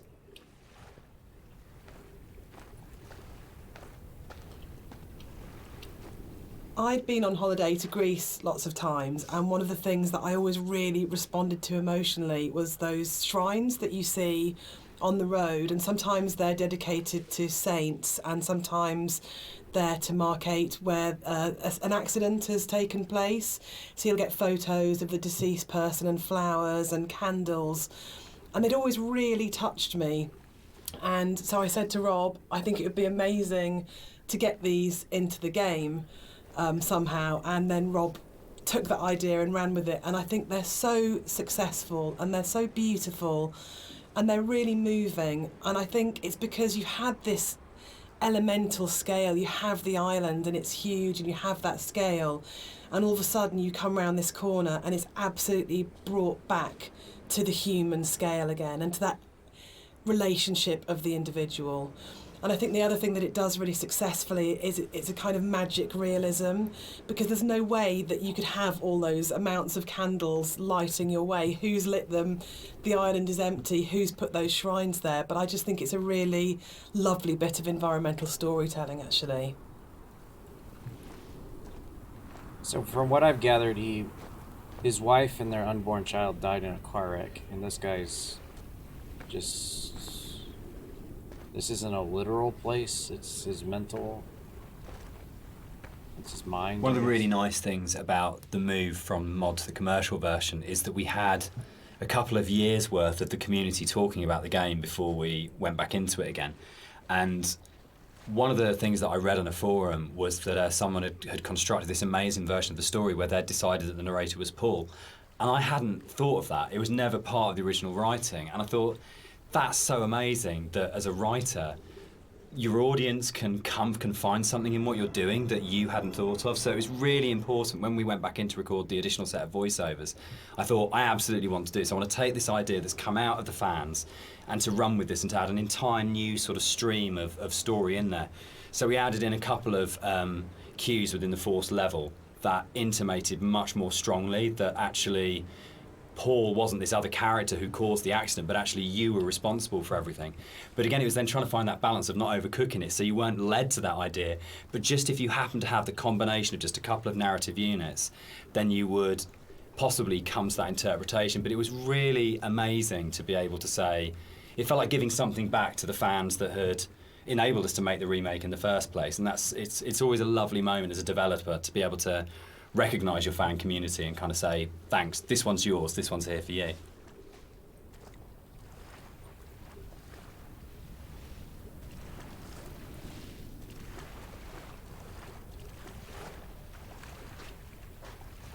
What's fascinating to me, Dan, is that you're an atheist, but each of the 3 games that we've made are so strongly about religion, either the language or taking allegories and stories. Why are you so drawn to it? I think I'm really interested in people and the stories that make up people. And I think there is like in the Bible, like most kind of religious texts, it's not about what it is, it's about what is behind what it is. And that's what you're really getting to, is the idea of the sort of the parable or the metaphor. And it really felt like, particularly with Paul on the road to Damascus, is a story that many people know and we can understand, and it's about redemption and consequence and guilt and transformation and who you really are and what that means. And it felt like just a really strong, powerful way of making it very accessible, the narrator's kind of inner turmoil, in a kind of a story that we know really a light well. from heaven. And there's a universality to those kind of questions that, whether it's, around Christianity, whether it's Islam, whether it's kind of Buddhism, that they're asking very broadly similar questions. What does it mean to be human? What does it mean to be a good person? How should we behave to each other? How should we feel about the world we're in? And it's a really powerful way of speaking to a lot of people. And I think that's always been really important as well, is that it's about saying, no matter who you are or what your kind of like outlook on life is, whether that's faith-based or secular, that we are all effectively asking the same questions. And that's why I think all our games kind of tend to be around those questions.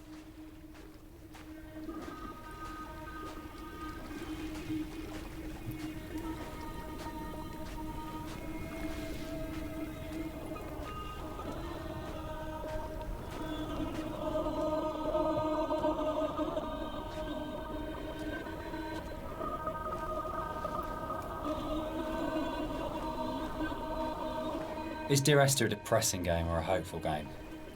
For me, it's kind of like a mix of both, really. I think, like, my interpretation is kind of like, always feel like kind of depressed when I think about the kind of turmoil that this guy's been going through for God knows how long, and the kind of environment he's been in, and all these events surrounding his story. But for me, I always feel like a little bit hopeful at the end. Like the conclusion just feels like a relief.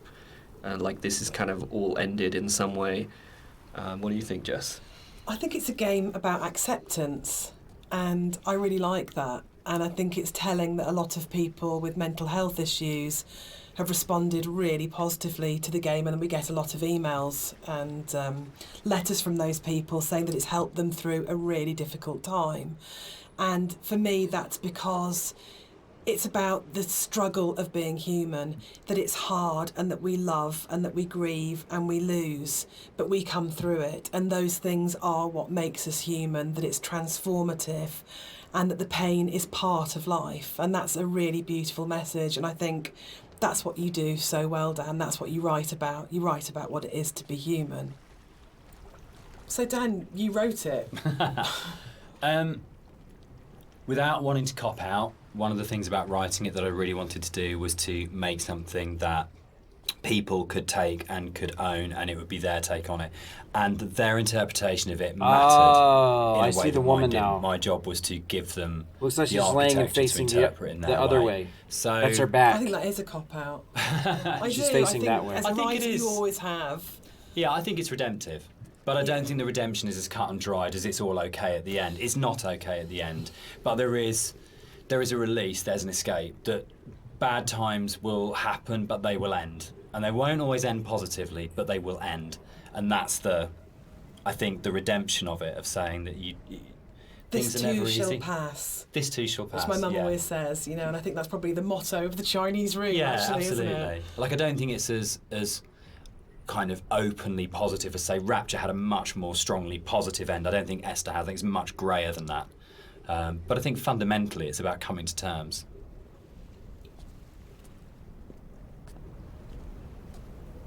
So, Dear Esther is the first walking simulator. How do you Yeah. feel about Walking Simulator? You know what? First walking simulator. I think I took offence to it when it first became a thing, but I think actually I don't mind it so much now. I think the fact that we have kind of taken ownership over it, like that genre has been kind of made our own by not just our game, but like a bunch of different games have kind of embraced it. I don't know. What do you guys think? Well, I'm still really confused about the need to categorise in games, probably more than any other creative industry. And I think it shows that games have a long way to come in terms of how we describe an experience. So I do agree with Rob that it's really positive that we reclaimed Walking Simulator, but I still find it reductive, possibly, as a term. What about you, Dan? I think for me, it's people want to know what they're buying and what they're getting into, and I think it's so people understand what a walking simulator is now, in a way that if it was like first-person adventure or slow-moving, not very interactive, story-driven games, they're all sort of really very fluffy. But I think if you buy a game and someone says it's a walking simulator now, you've got a pretty good idea what you're getting. And there's Gone Home, Firewatch, Stanley Parable. There's so many other really good titles that kind of fall within that group of games out there now, that it does have an identity. And I think that's the really good thing about it. I mean, when Esther came out, there was literally nothing. We had no idea how we described it or what we called it. We actually struggled with that quite a lot when it came to Yeah, marketing and sort of as ended up well. being sort of like a ghost story, because it felt like it was the closest thing we could get. But it feels like now you can make a game like this and you can say it's a walking simulator, and people will know what it is straight away. Yeah, I think that's the nice thing is there's a whole group of games out there now that quite comfortably put themselves into that category, and so it's like if we were to come out before and just said it's a walking simulator, people would have been like, well, that sounds terribly boring. That doesn't. Why the hell would I play that? But now people kind of are a little Seek bit. them out. Yeah, now people are kind of familiar with what that means. The people out there who actually seek this sort of stuff out, and it's kind of really cool. I mean, me myself, I would actually do that, use that as a term to search. But yeah, I mean, it's a very simplified term for what our game is, and there's obviously a lot more to it than walking. But I think when you look at other genres, they're also kind of very simplified. You know, first-person shooter, role-playing game. It's to me, it doesn't seem as bad as any of those other things.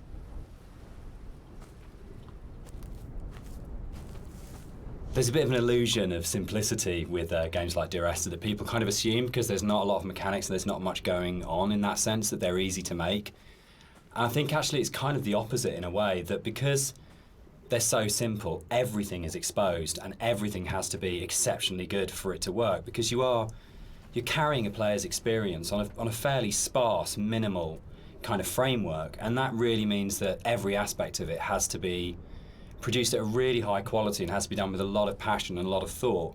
There's nowhere to hide in a game like Esther, and that's something which I think carries through to the best games of this type. You can see with all of them there's a real commitment to kind of depth and a really intelligent way of approaching design, and a real kind of trust in the player and a real assumption that players are smart, imaginative people who want experiences.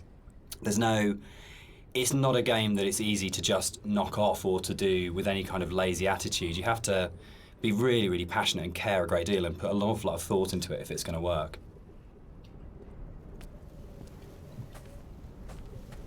One of the things that I think was added more frequently in the final version of Dear Esther was the inclusion of a number of ghosts in the game. These are not like ghosts that you'd see in a normal horror game. They're just very loose silhouettes that you'll see around the island, usually like quite a distance off, or just kind of somewhere that you'd barely see it out the corner of your eye. I think this is a good example of where it's kind of really in your face. And these are kind of just something that we put in to kind of not just bring some unreal elements to the island, but something supernatural as well, something that's kind of beyond this world, something kind of unsettling.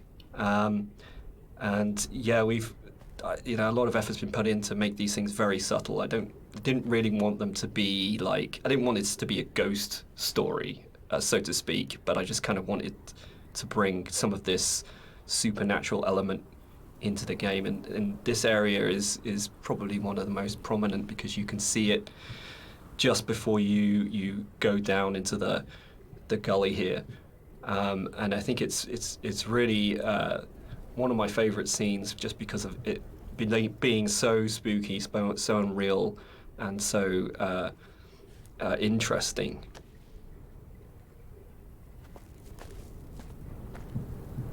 The overlook, the point about this to me is that it's probably the voiceover in the game that kind of sums up the whole story and the experience. It's almost like a recap of everything that's gone before you start the final climb. And you know it's that pause before you're going to start the final climb and before the game's kind of builds to a climax. But you can also see the whole level, and it's like the idea that you are standing looking down on your own journey, a bit like the idea of your life flashing before your eyes, or sort of like seeing your body but having an out-of-body experience at the moment of death. And it was really designed to try and get that feeling as the player that you stop and you take stock of everything, and there's a bit of a sense of there's no going back. You take a breath and now it finishes. And I've really wanted to kind of achieve that sort of sense, and I think we did. I think it really came together here, that you got that sense of going, right, now this ends, and now I move forwards to it. I really want to play this again. I really want to play this game without the commentary, because I don't think I'm getting any of the main character dialogue. I'm just getting the devs boxes, but I'm not getting any dialogue from the character. So here it kind of, the environment becomes a little bit more surreal again. We kind of play with the colors a little bit, bring up the saturation. It's kind of a little bit of a return to some of the more cave-like aesthetics in terms of colors and stuff like that. And it's kind of there to kind of signpost another significant moment in the game, or something that's leading up to the significant moment. It goes back to this kind of idea of having these emotional signposts in the visuals of the game, without it being overly obvious. And some of that emotional stuff comes through the colors of the environment, and the more saturated they are, the more kind of surreal things become. So this is kind of like a turning point in the game. It's kind of like the final notice of you reaching the end.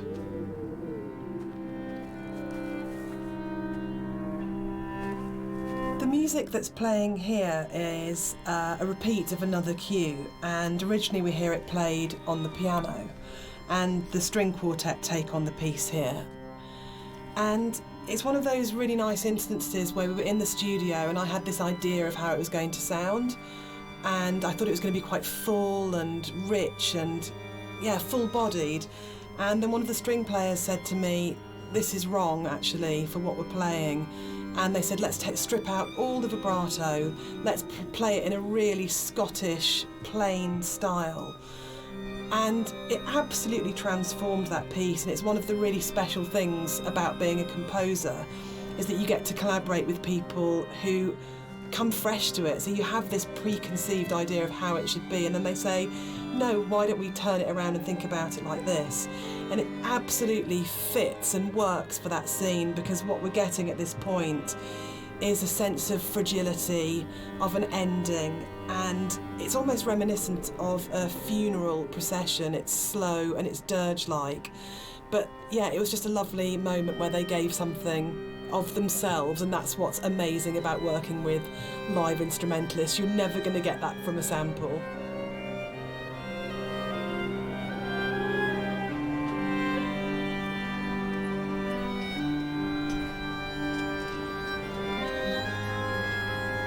It was possible that this last section of the game could have felt quite laborious and forced because it's two long zigzagging paths that just go up, and there was a real importance to getting it right. Quite a lot of work went into it. I think at this point for me, you probably as a player understand that the narrator's going to die at the end and that this is it. And that unlike where the rest of the island, there's this sense of this could just keep and keep going on forever and ever and ever, and you're going to keep the motif of come back.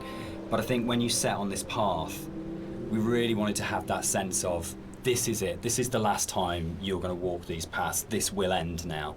And that sort of idea of going, you're kind of climbing towards your death, but you're also moving towards a point where that glimpse in the caves where you see the motorway and you go, I understand what this is about. For me, the whole path up the side of the mountain is about saying, it's okay. It's that kind of starting to kind of release it and go, it's kind of okay that Esther died. It's kind of okay that the accident happened. I know that I'm going to die. I know that this is going to end. And I know that there's nowhere for me to go apart from follow this path, but that's all right. And it was very sort of hard to kind of try and find that subtle mix between the dread of it and the acceptance. It's where the positive and the negative and the kind of the loss and the redemption really start colliding for me. At least certainly that was what we were trying to achieve with it.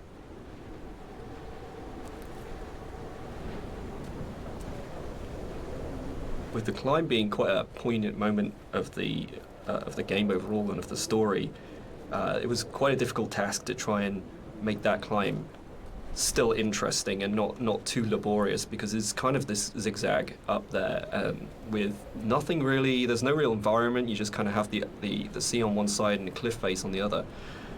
So there was quite a lot of work that went into kind of building up this feeling of tension as you're rising and kind of making this moment as poignant as possible while still making it interesting. So a lot of effort was put into building up this weather, building up the winds and the swaying of the grass and kind of the volume of the soundscapes and everything mixing together with the music and just kind of visually really trying to make this a tense moment. And I think it's hopefully been pulled off all right. And you'll notice when you get to the top, this kind of tension dies, and that's very purposeful. You'll see no more wind. It's just kind of like a symbolic thing where you're coming to the last moment, the point of no return. And that's been very deliberately designed that way.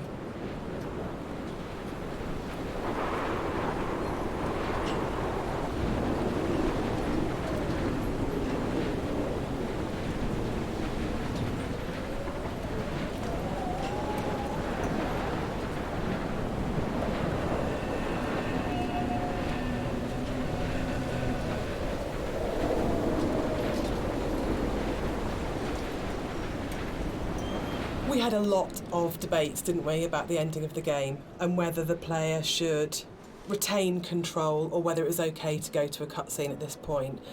I personally don't mind it. I actually actively like it because I think it works really well as a metaphor for loss of control at that point. Dan, I know you're not as keen. Yeah, I'm not. I would have loved the player not to have had control taken away from them, but to me it was a balance between two evils. The evil of having a cutscene and the evil of the player accidentally falling off the ladder halfway up and destroying the ending.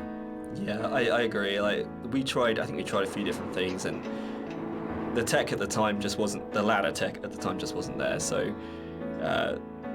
and the other thing for me was pacing. It was making sure all the music, the voiceovers, the timings and everything were perfect for that final jump off point, and just letting the players kind of noodle around going up a ladder for what may have been like 7 minutes, because it's a tall tower, was kind of an impossible task.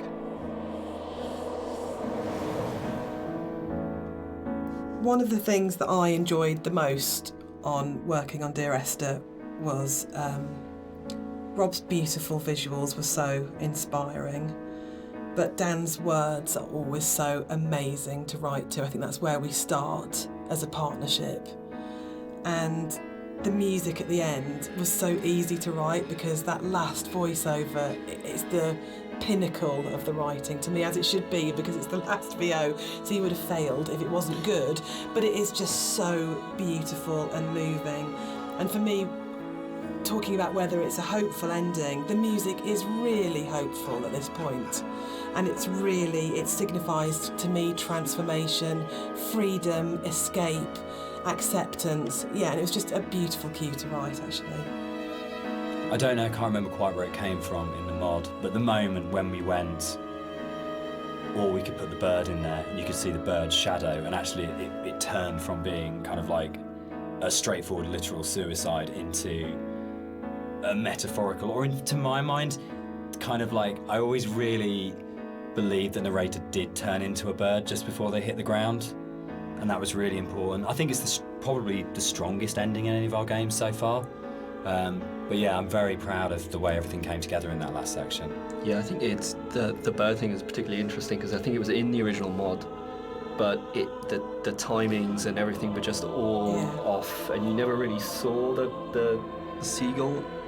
Yeah, at least the shadow as well. It was all kind of like a little bit broken. And I remember when we went back in, I made a real effort to try and get that shadow just out of the center of the view, so you kind of have this hint of something happening, and I think you can hear the sound of a seagull flapping its wings. It's like very subtle, but like I say, I kind of really like the way that came together. It kind of it's very like say, it's kind of like a release, but at the same time there's still this kind of ambiguity there that's kind of beautiful. And I'm really proud that I got the monitor in at the end for an ending of, it goes into the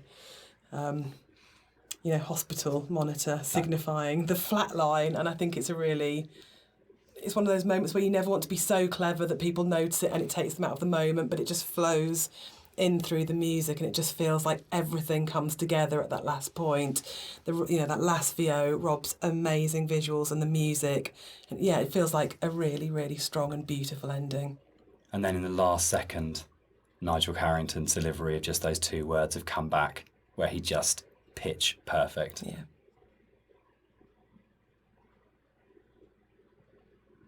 So that's the end of the director's commentary. We'd just like to say a big thank you to everyone for listening. We hope you've uncovered some secrets and some facts that you didn't know about the game before. We'd also like to say a huge thank you for buying the game, and for all our fans who've been behind us and been behind the game and have kept it alive all these years. It's a real privilege that it's still out there, still such a title that people love so much. Yeah, and we're really looking forward to the future and what we can create coming up next. Thanks for listening. Cheers. Bye. So you didn't get any of the commentary from the main character. I think I'm really gonna I'm gonna play through it again. It shouldn't take nearly as long, because I won't be sitting and listening to the developers, because I'll be able to just go bam, bam, bam straight from. But I want to hear what the character has to say while he's going through this. But yeah, have a good night, Coke. Because I mentioned the main voice actor speaking lines, and I never heard any lines in the dev version of the playthrough.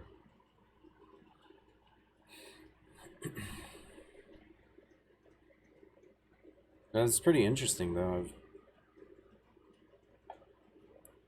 I had no idea this was the first game considered a walking simulator made through a Half-Life 2 mod. I learned something new.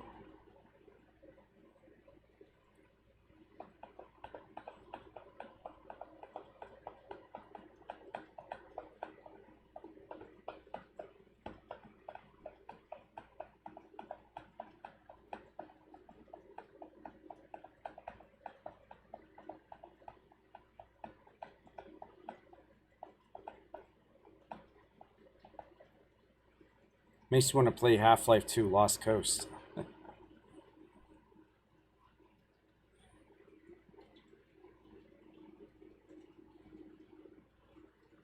2007 mod. Portsmouth.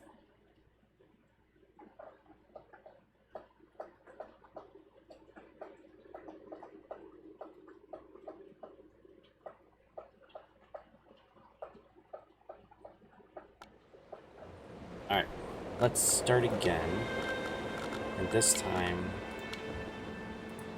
no director's commentary. Alright.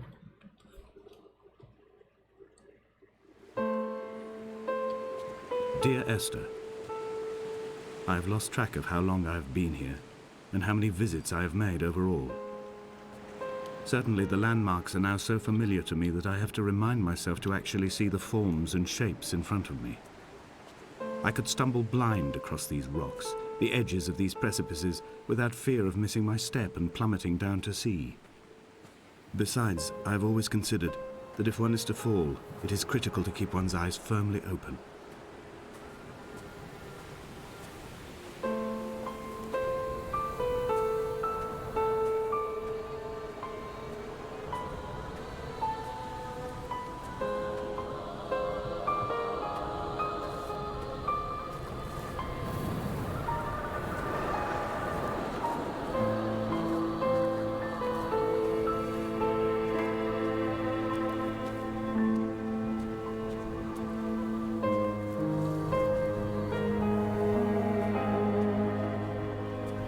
Donnelly reported the legend of the hermit, a holy man who sought solitude in its most pure form.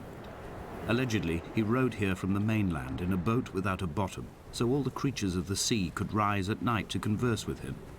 How disappointed he must have been with their chatter.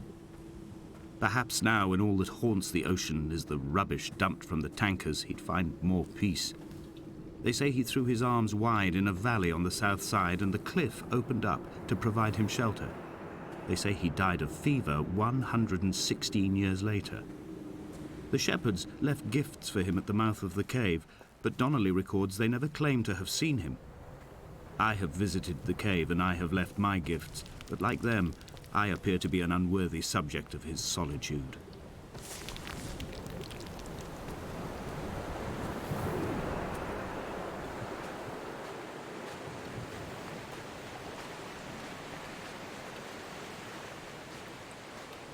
Certainly didn't get all this commentary from the main guy.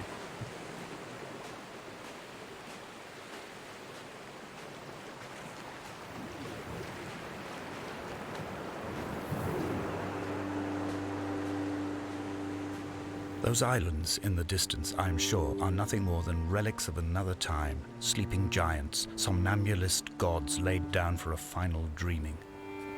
I wash the sand from my lips and grip my wrist ever more tightly. My shaking arms will not support my fading diaries.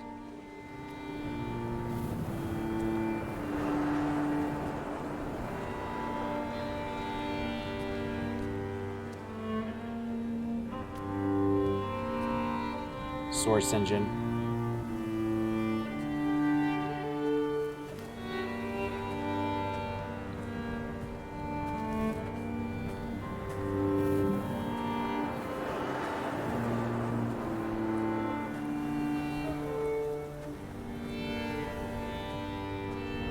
Reading Donnelly by the weak afternoon sunlight. He landed on the south side of the island, followed the path to the bay and climbed the mount. He did not find the caves, and he did not chart the north side. I think this is why his understanding of the island is flawed, incomplete. He stood on the mount and only wondered momentarily how to descend.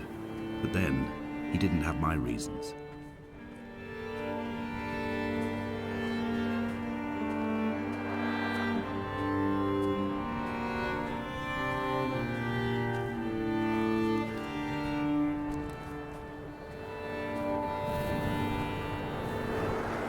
When someone had died or was dying, or was so ill they gave up what little hope they could sacrifice, they cut parallel lines into the cliff, exposing the white chalk beneath.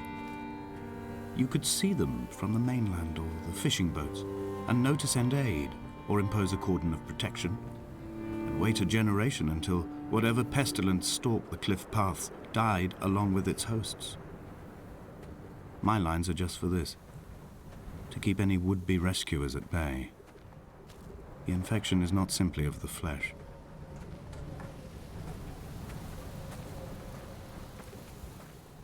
They were God-fearing people, those shepherds.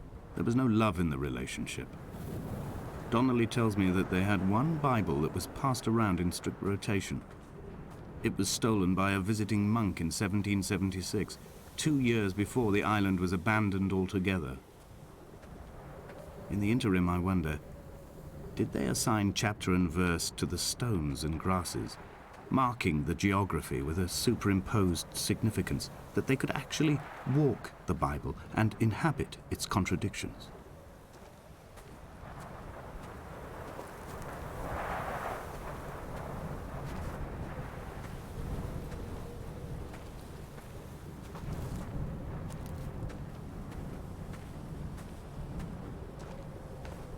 Dear Esther, I met Paul. I made my own little pilgrimage. My Damascus, a small semi-detached on the outskirts of Wolverhampton. We drank coffee in his kitchen and tried to connect to one another. Although he knew I hadn't come in search of an apology, reason or retribution, he still spiraled in panic, thrown high and lucid by his own dented bonnet. Responsibility had made him old. Like us, he'd already passed beyond any conceivable boundary of life.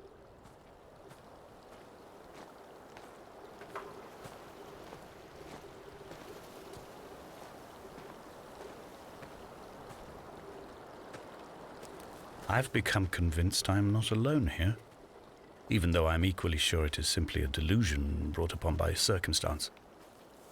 I do not, for instance, remember where I found the candles, or why I took it upon myself to light such a strange pathway. Perhaps it is only for those who are bound to follow.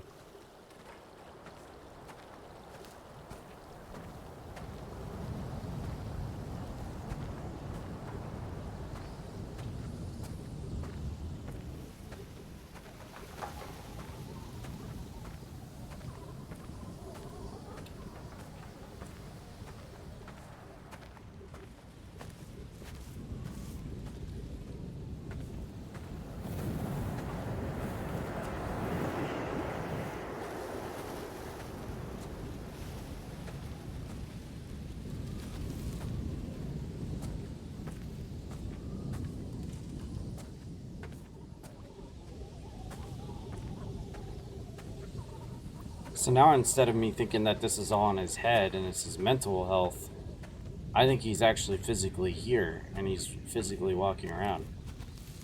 I think he came to this island purposely to die. This is where he wanted to die. But I don't know.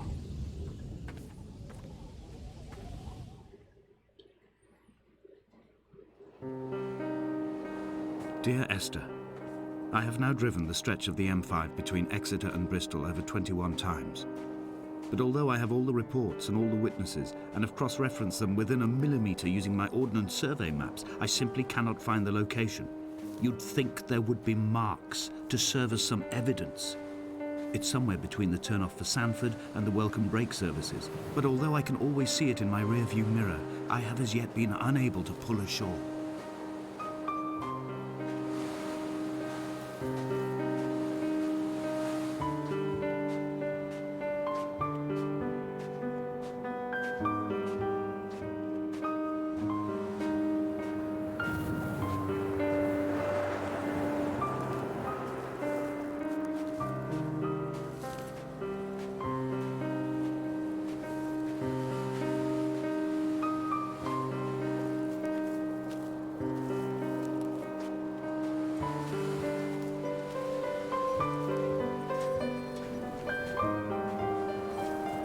I had kidney stones and you visited me in the hospital.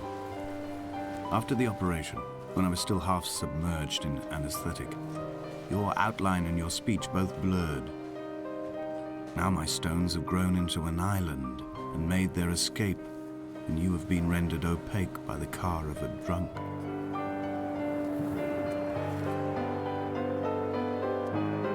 Drunk.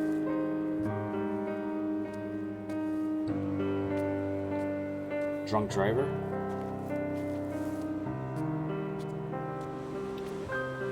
Hey, there's the giant Is this what Paul saw through his windscreen? Not Lot's wife looking over her shoulder, but a scar in the hillside, falling away to black forever. There's the tunnel I jumped in.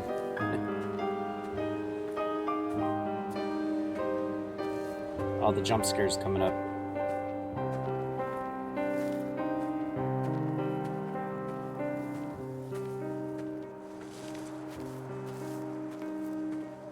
I've begun to climb, away from the sea and towards the center.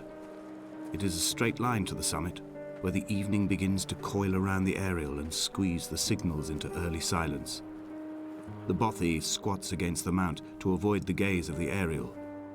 I too will creep under the island like an animal and approach it from the northern shore.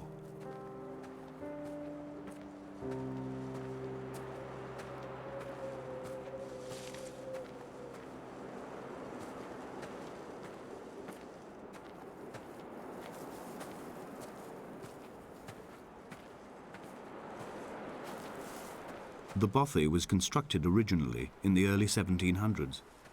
By then, shepherding had formalized into a career. There's one of the The ghosts. first habitual shepherd was a man called Jakobsen, from a lineage of migratory Scandinavians. There it goes. He was not considered a man of breeding by the mainlanders. He came Ghost here was every looking at summer him. whilst building the bothy, hoping Slipped into the eventually that house. becoming a man of property would secure him a wife and a lineage. Donnelly records that it did not work.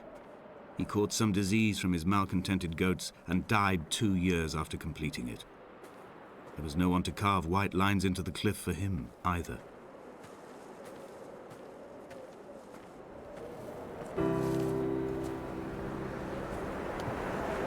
See if I got the orange. When the oil lamps ran out, I didn't pick up a torch, but used the moonlight to read by. Yep. When I've pulled the last shreds of sense from it, I will throw Donnelly's book from the cliffs and perhaps myself with it. Maybe it will wash back up through the caves and erupt from the spring when the rain comes, making its return to the hermit's cave. Perhaps it will be back on the table when I wake. I think I may have thrown it into the sea several times before. Here comes the jump scare.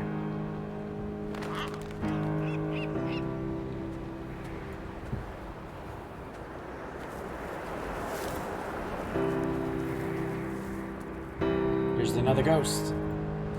The ghost was holding a lantern.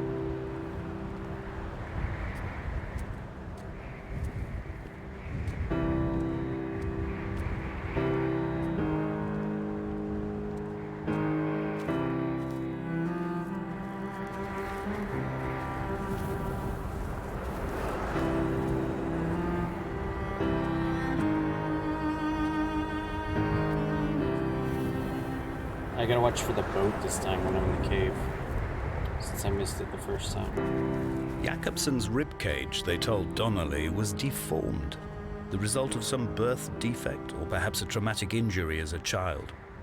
Brittle and overblown it was, and desperately light. Perhaps it was this that finally did for him, unable to contain the shattering of his heart. In half-light, his skeleton a discarded prop, a false and calcified seabird.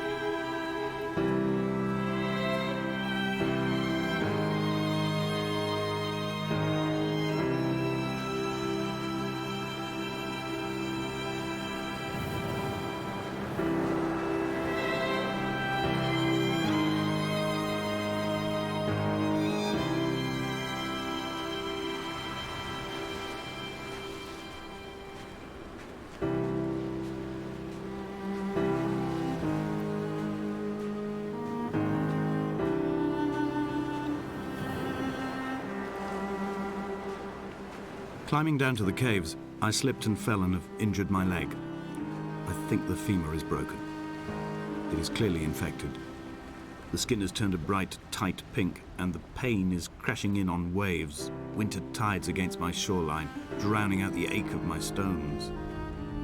I struggled back to the bothy to rest, but it has become clear that there is only one way this is likely to end. The medical supplies I looted from the trawler have suddenly found their purpose. They will keep me lucid for my final ascent.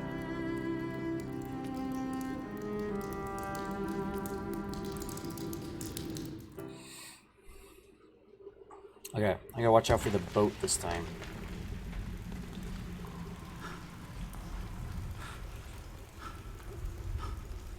Donnelly did not pass through the caves. From here on in, his guidance, unreliable as it is gone from me. I understand now that it is between the two of us, and whatever correspondence can be drawn from the wet rocks.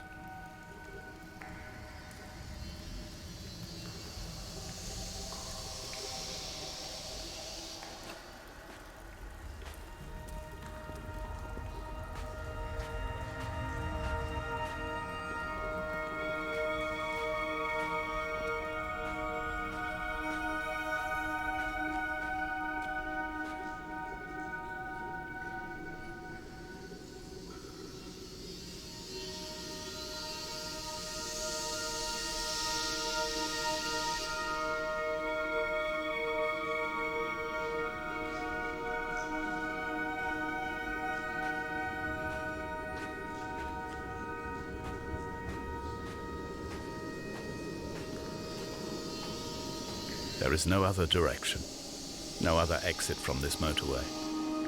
Speeding past this junction, I saw you waiting at the roadside, a one last drink in your trembled hands.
In my final dream, I sat at peace with Jakobsen and watched the moon over the Sandford Junction.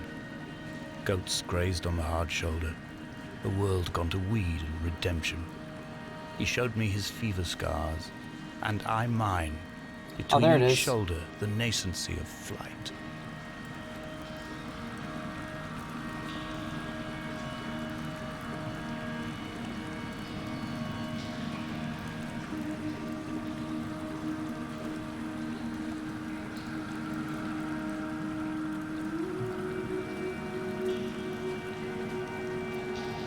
must have missed it last time when I went down there to look at those symbols.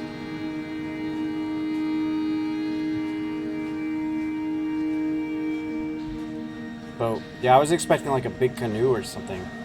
I didn't realize it was just a paper boat.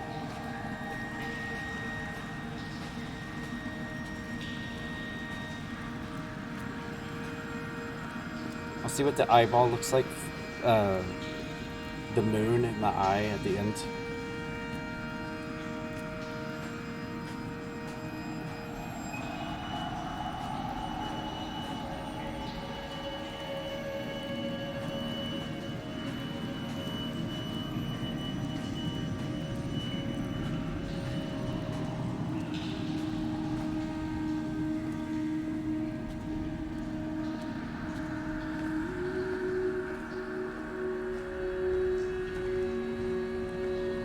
When I was coming round from the operation, I remember the light they shone in my eyes to check for pupil contraction. It was like staring up at a moonlit sky from the bottom of a well. People moved at the summit, but I could not tell if you were one of them.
Oh.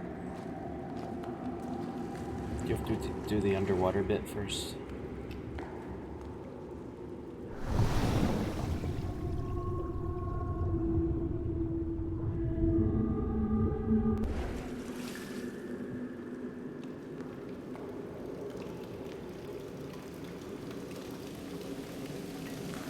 Yeah.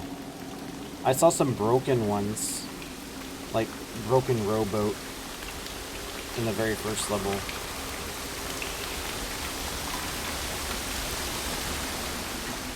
So I thought maybe it might be that. They said something changes on the middle of the M5 here. Like the operating table changes to something else.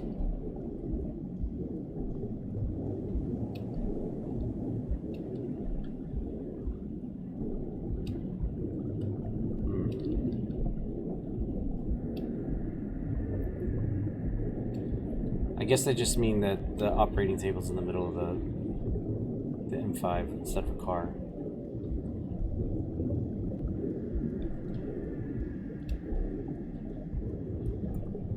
Oh wow, you didn't go as far.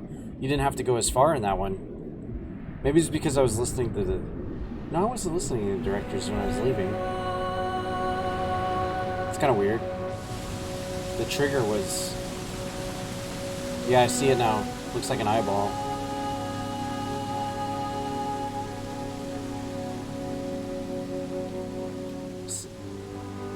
Definitely look like an eyeball and a pupil down there, from down there. And that's also kind of shaped like an eye too.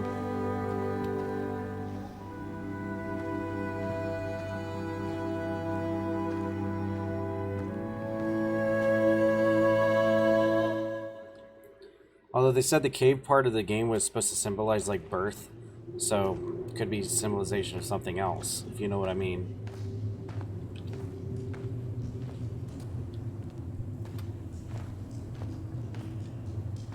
This also looks like an eye.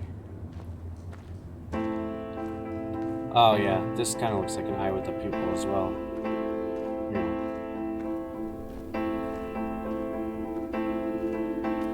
Yeah, I can see this one too. I sat here and watched two jets carve parallel white lines into the sky.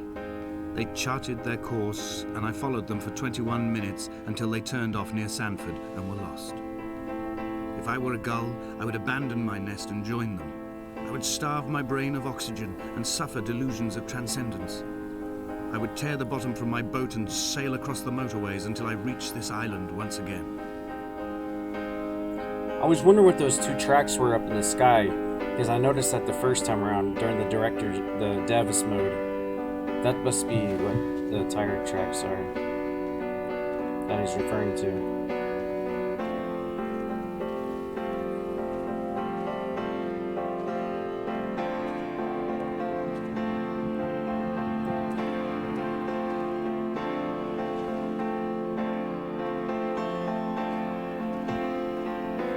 There's a ghost up there on the cliff edge.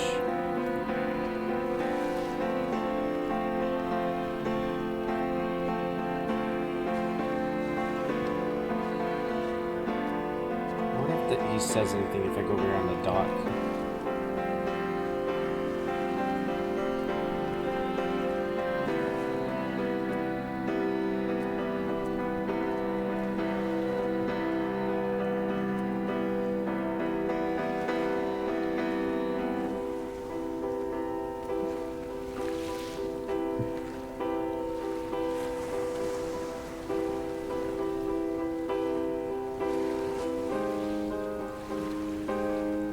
No.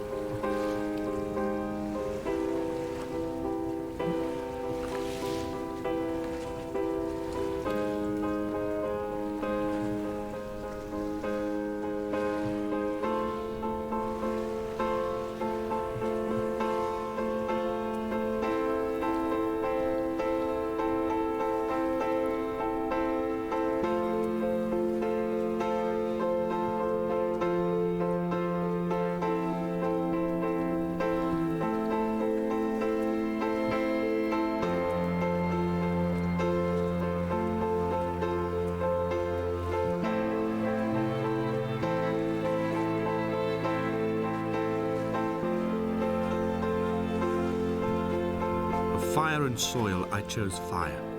It seemed the more contemporary of the options, the more sanitary.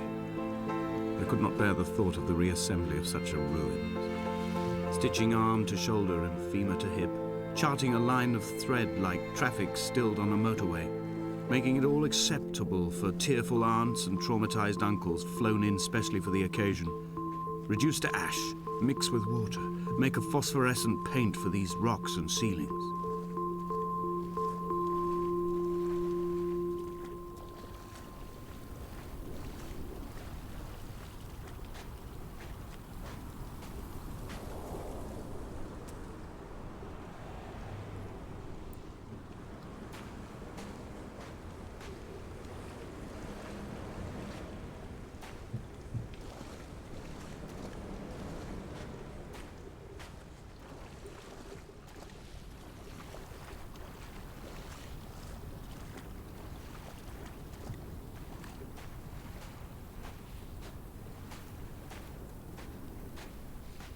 What looks like a pentagram?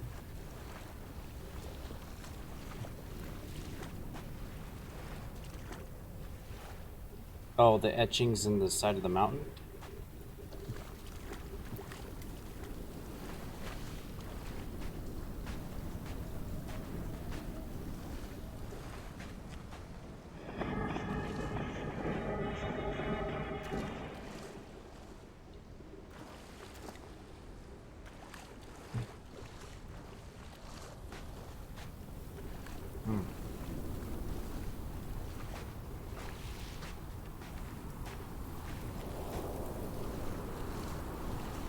Hall by the roadside, by the exit for Damascus, all ticking and cooled, all feathers and remorse, all of these signals routed like traffic through the circuit diagrams of our guts, those badly ridden boats torn bottomless in the swells, washing us forever ashore.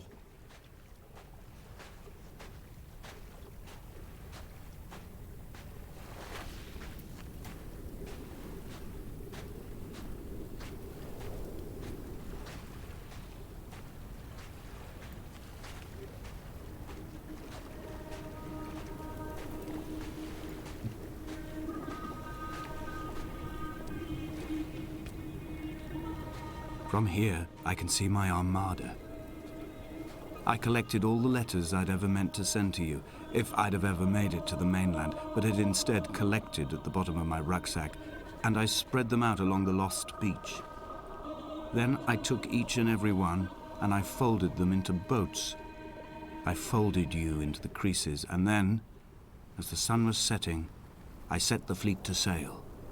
Shattered into 21 pieces, I consigned you to the Atlantic, and I sat here until I'd watched all of you sink.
The pain in my leg sent me blind for a few minutes as I struggled up the cliff path.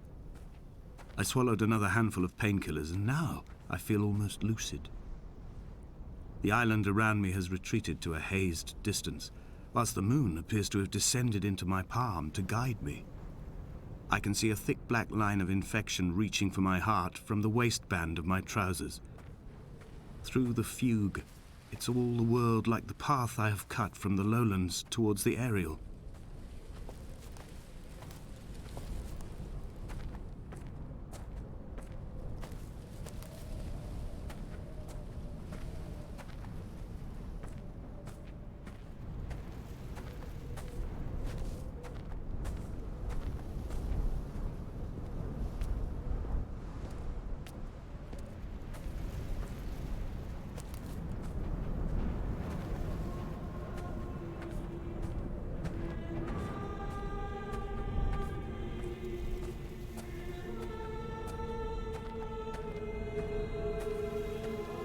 I've begun my voyage in a paper boat without a bottom.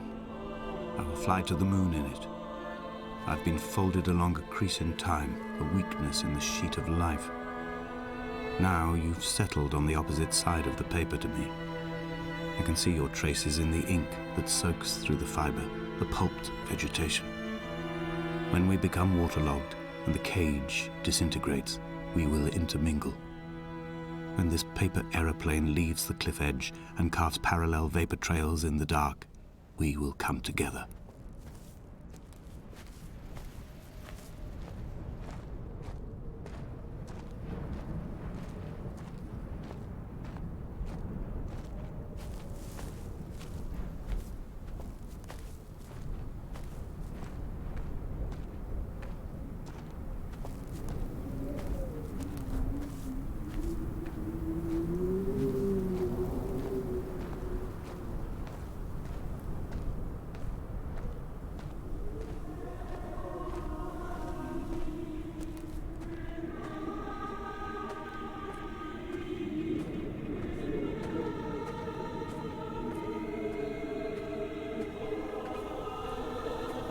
If only Donnelly had experienced this, he would have realized he was his own shoreline, as am I.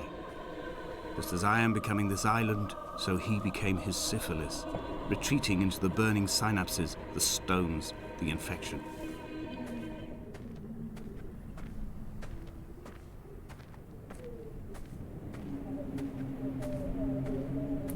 Yeah, they really leave a lot to interpretation in this game, don't they?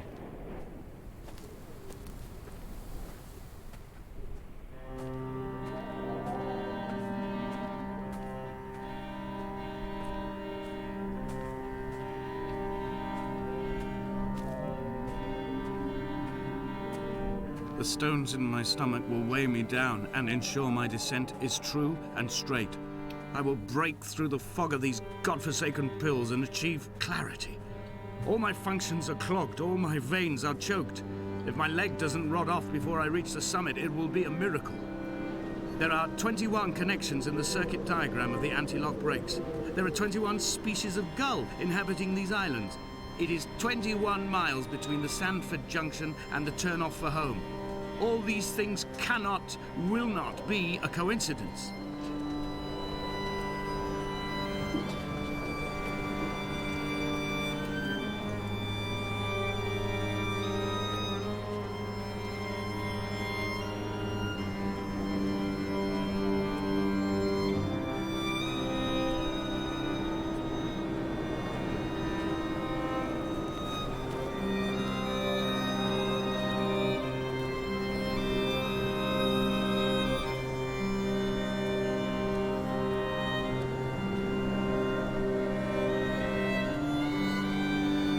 Blind with panic, deaf with the roar of the caged traffic, heart stopped on the road to Damascus, Paul sat at the roadside hunched up like a gull, like a bloody gull, as useless and as doomed as a syphilitic cartographer, a dying goat herd, an infected leg, a kidney stone, blocking the traffic bound for Sandford and Exeter. He was not drunk, Esther. He was not drunk at all. All his roads and his tunnels and his paths led inevitably to this moment of impact. This is not a recorded natural condition. He should not be sat there with his chemicals and his circuit diagrams. He should not be sat there at all.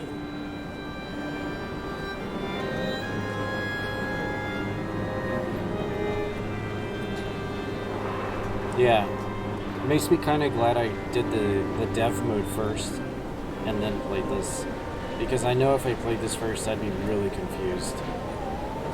I'd have my guesses, but I'd be really confused. Playing the dev mode and hearing their thoughts gives a little bit more clarity to what's happening. But it sounds to me like they just created an open-ended story that anyone could take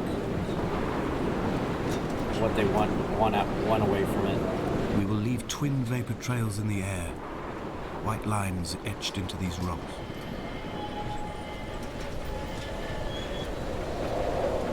Dear Esther, I have burned the cliffs of Damascus.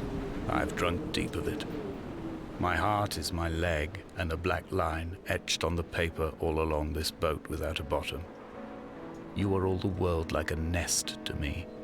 Eggs unbroken form like fossils, come together, send small black flowers to the air. From this infection, hope. From this island, flight. From this grief, love.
come back, Esther, Esther.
Come back.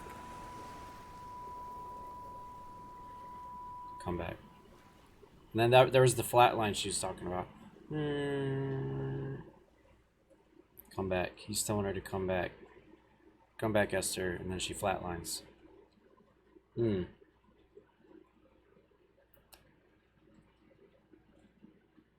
Interesting.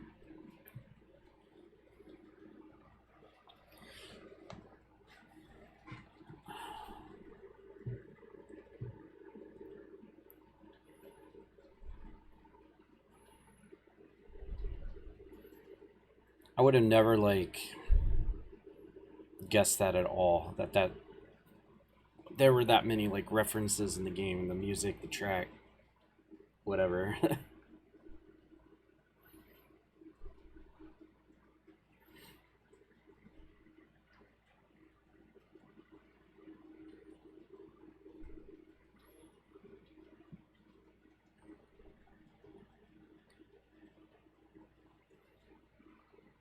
It's crazy though. The first ever classified walking sim the first ever walking simulator game was Dear Esther. That's pretty cool.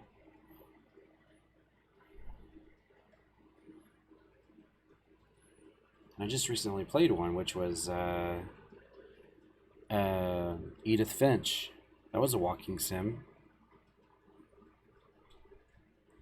So from what the devs were saying, or someone else's interpretation, that you caused the accident. Well, he kept mentioning the other guys. What was the other? Paul?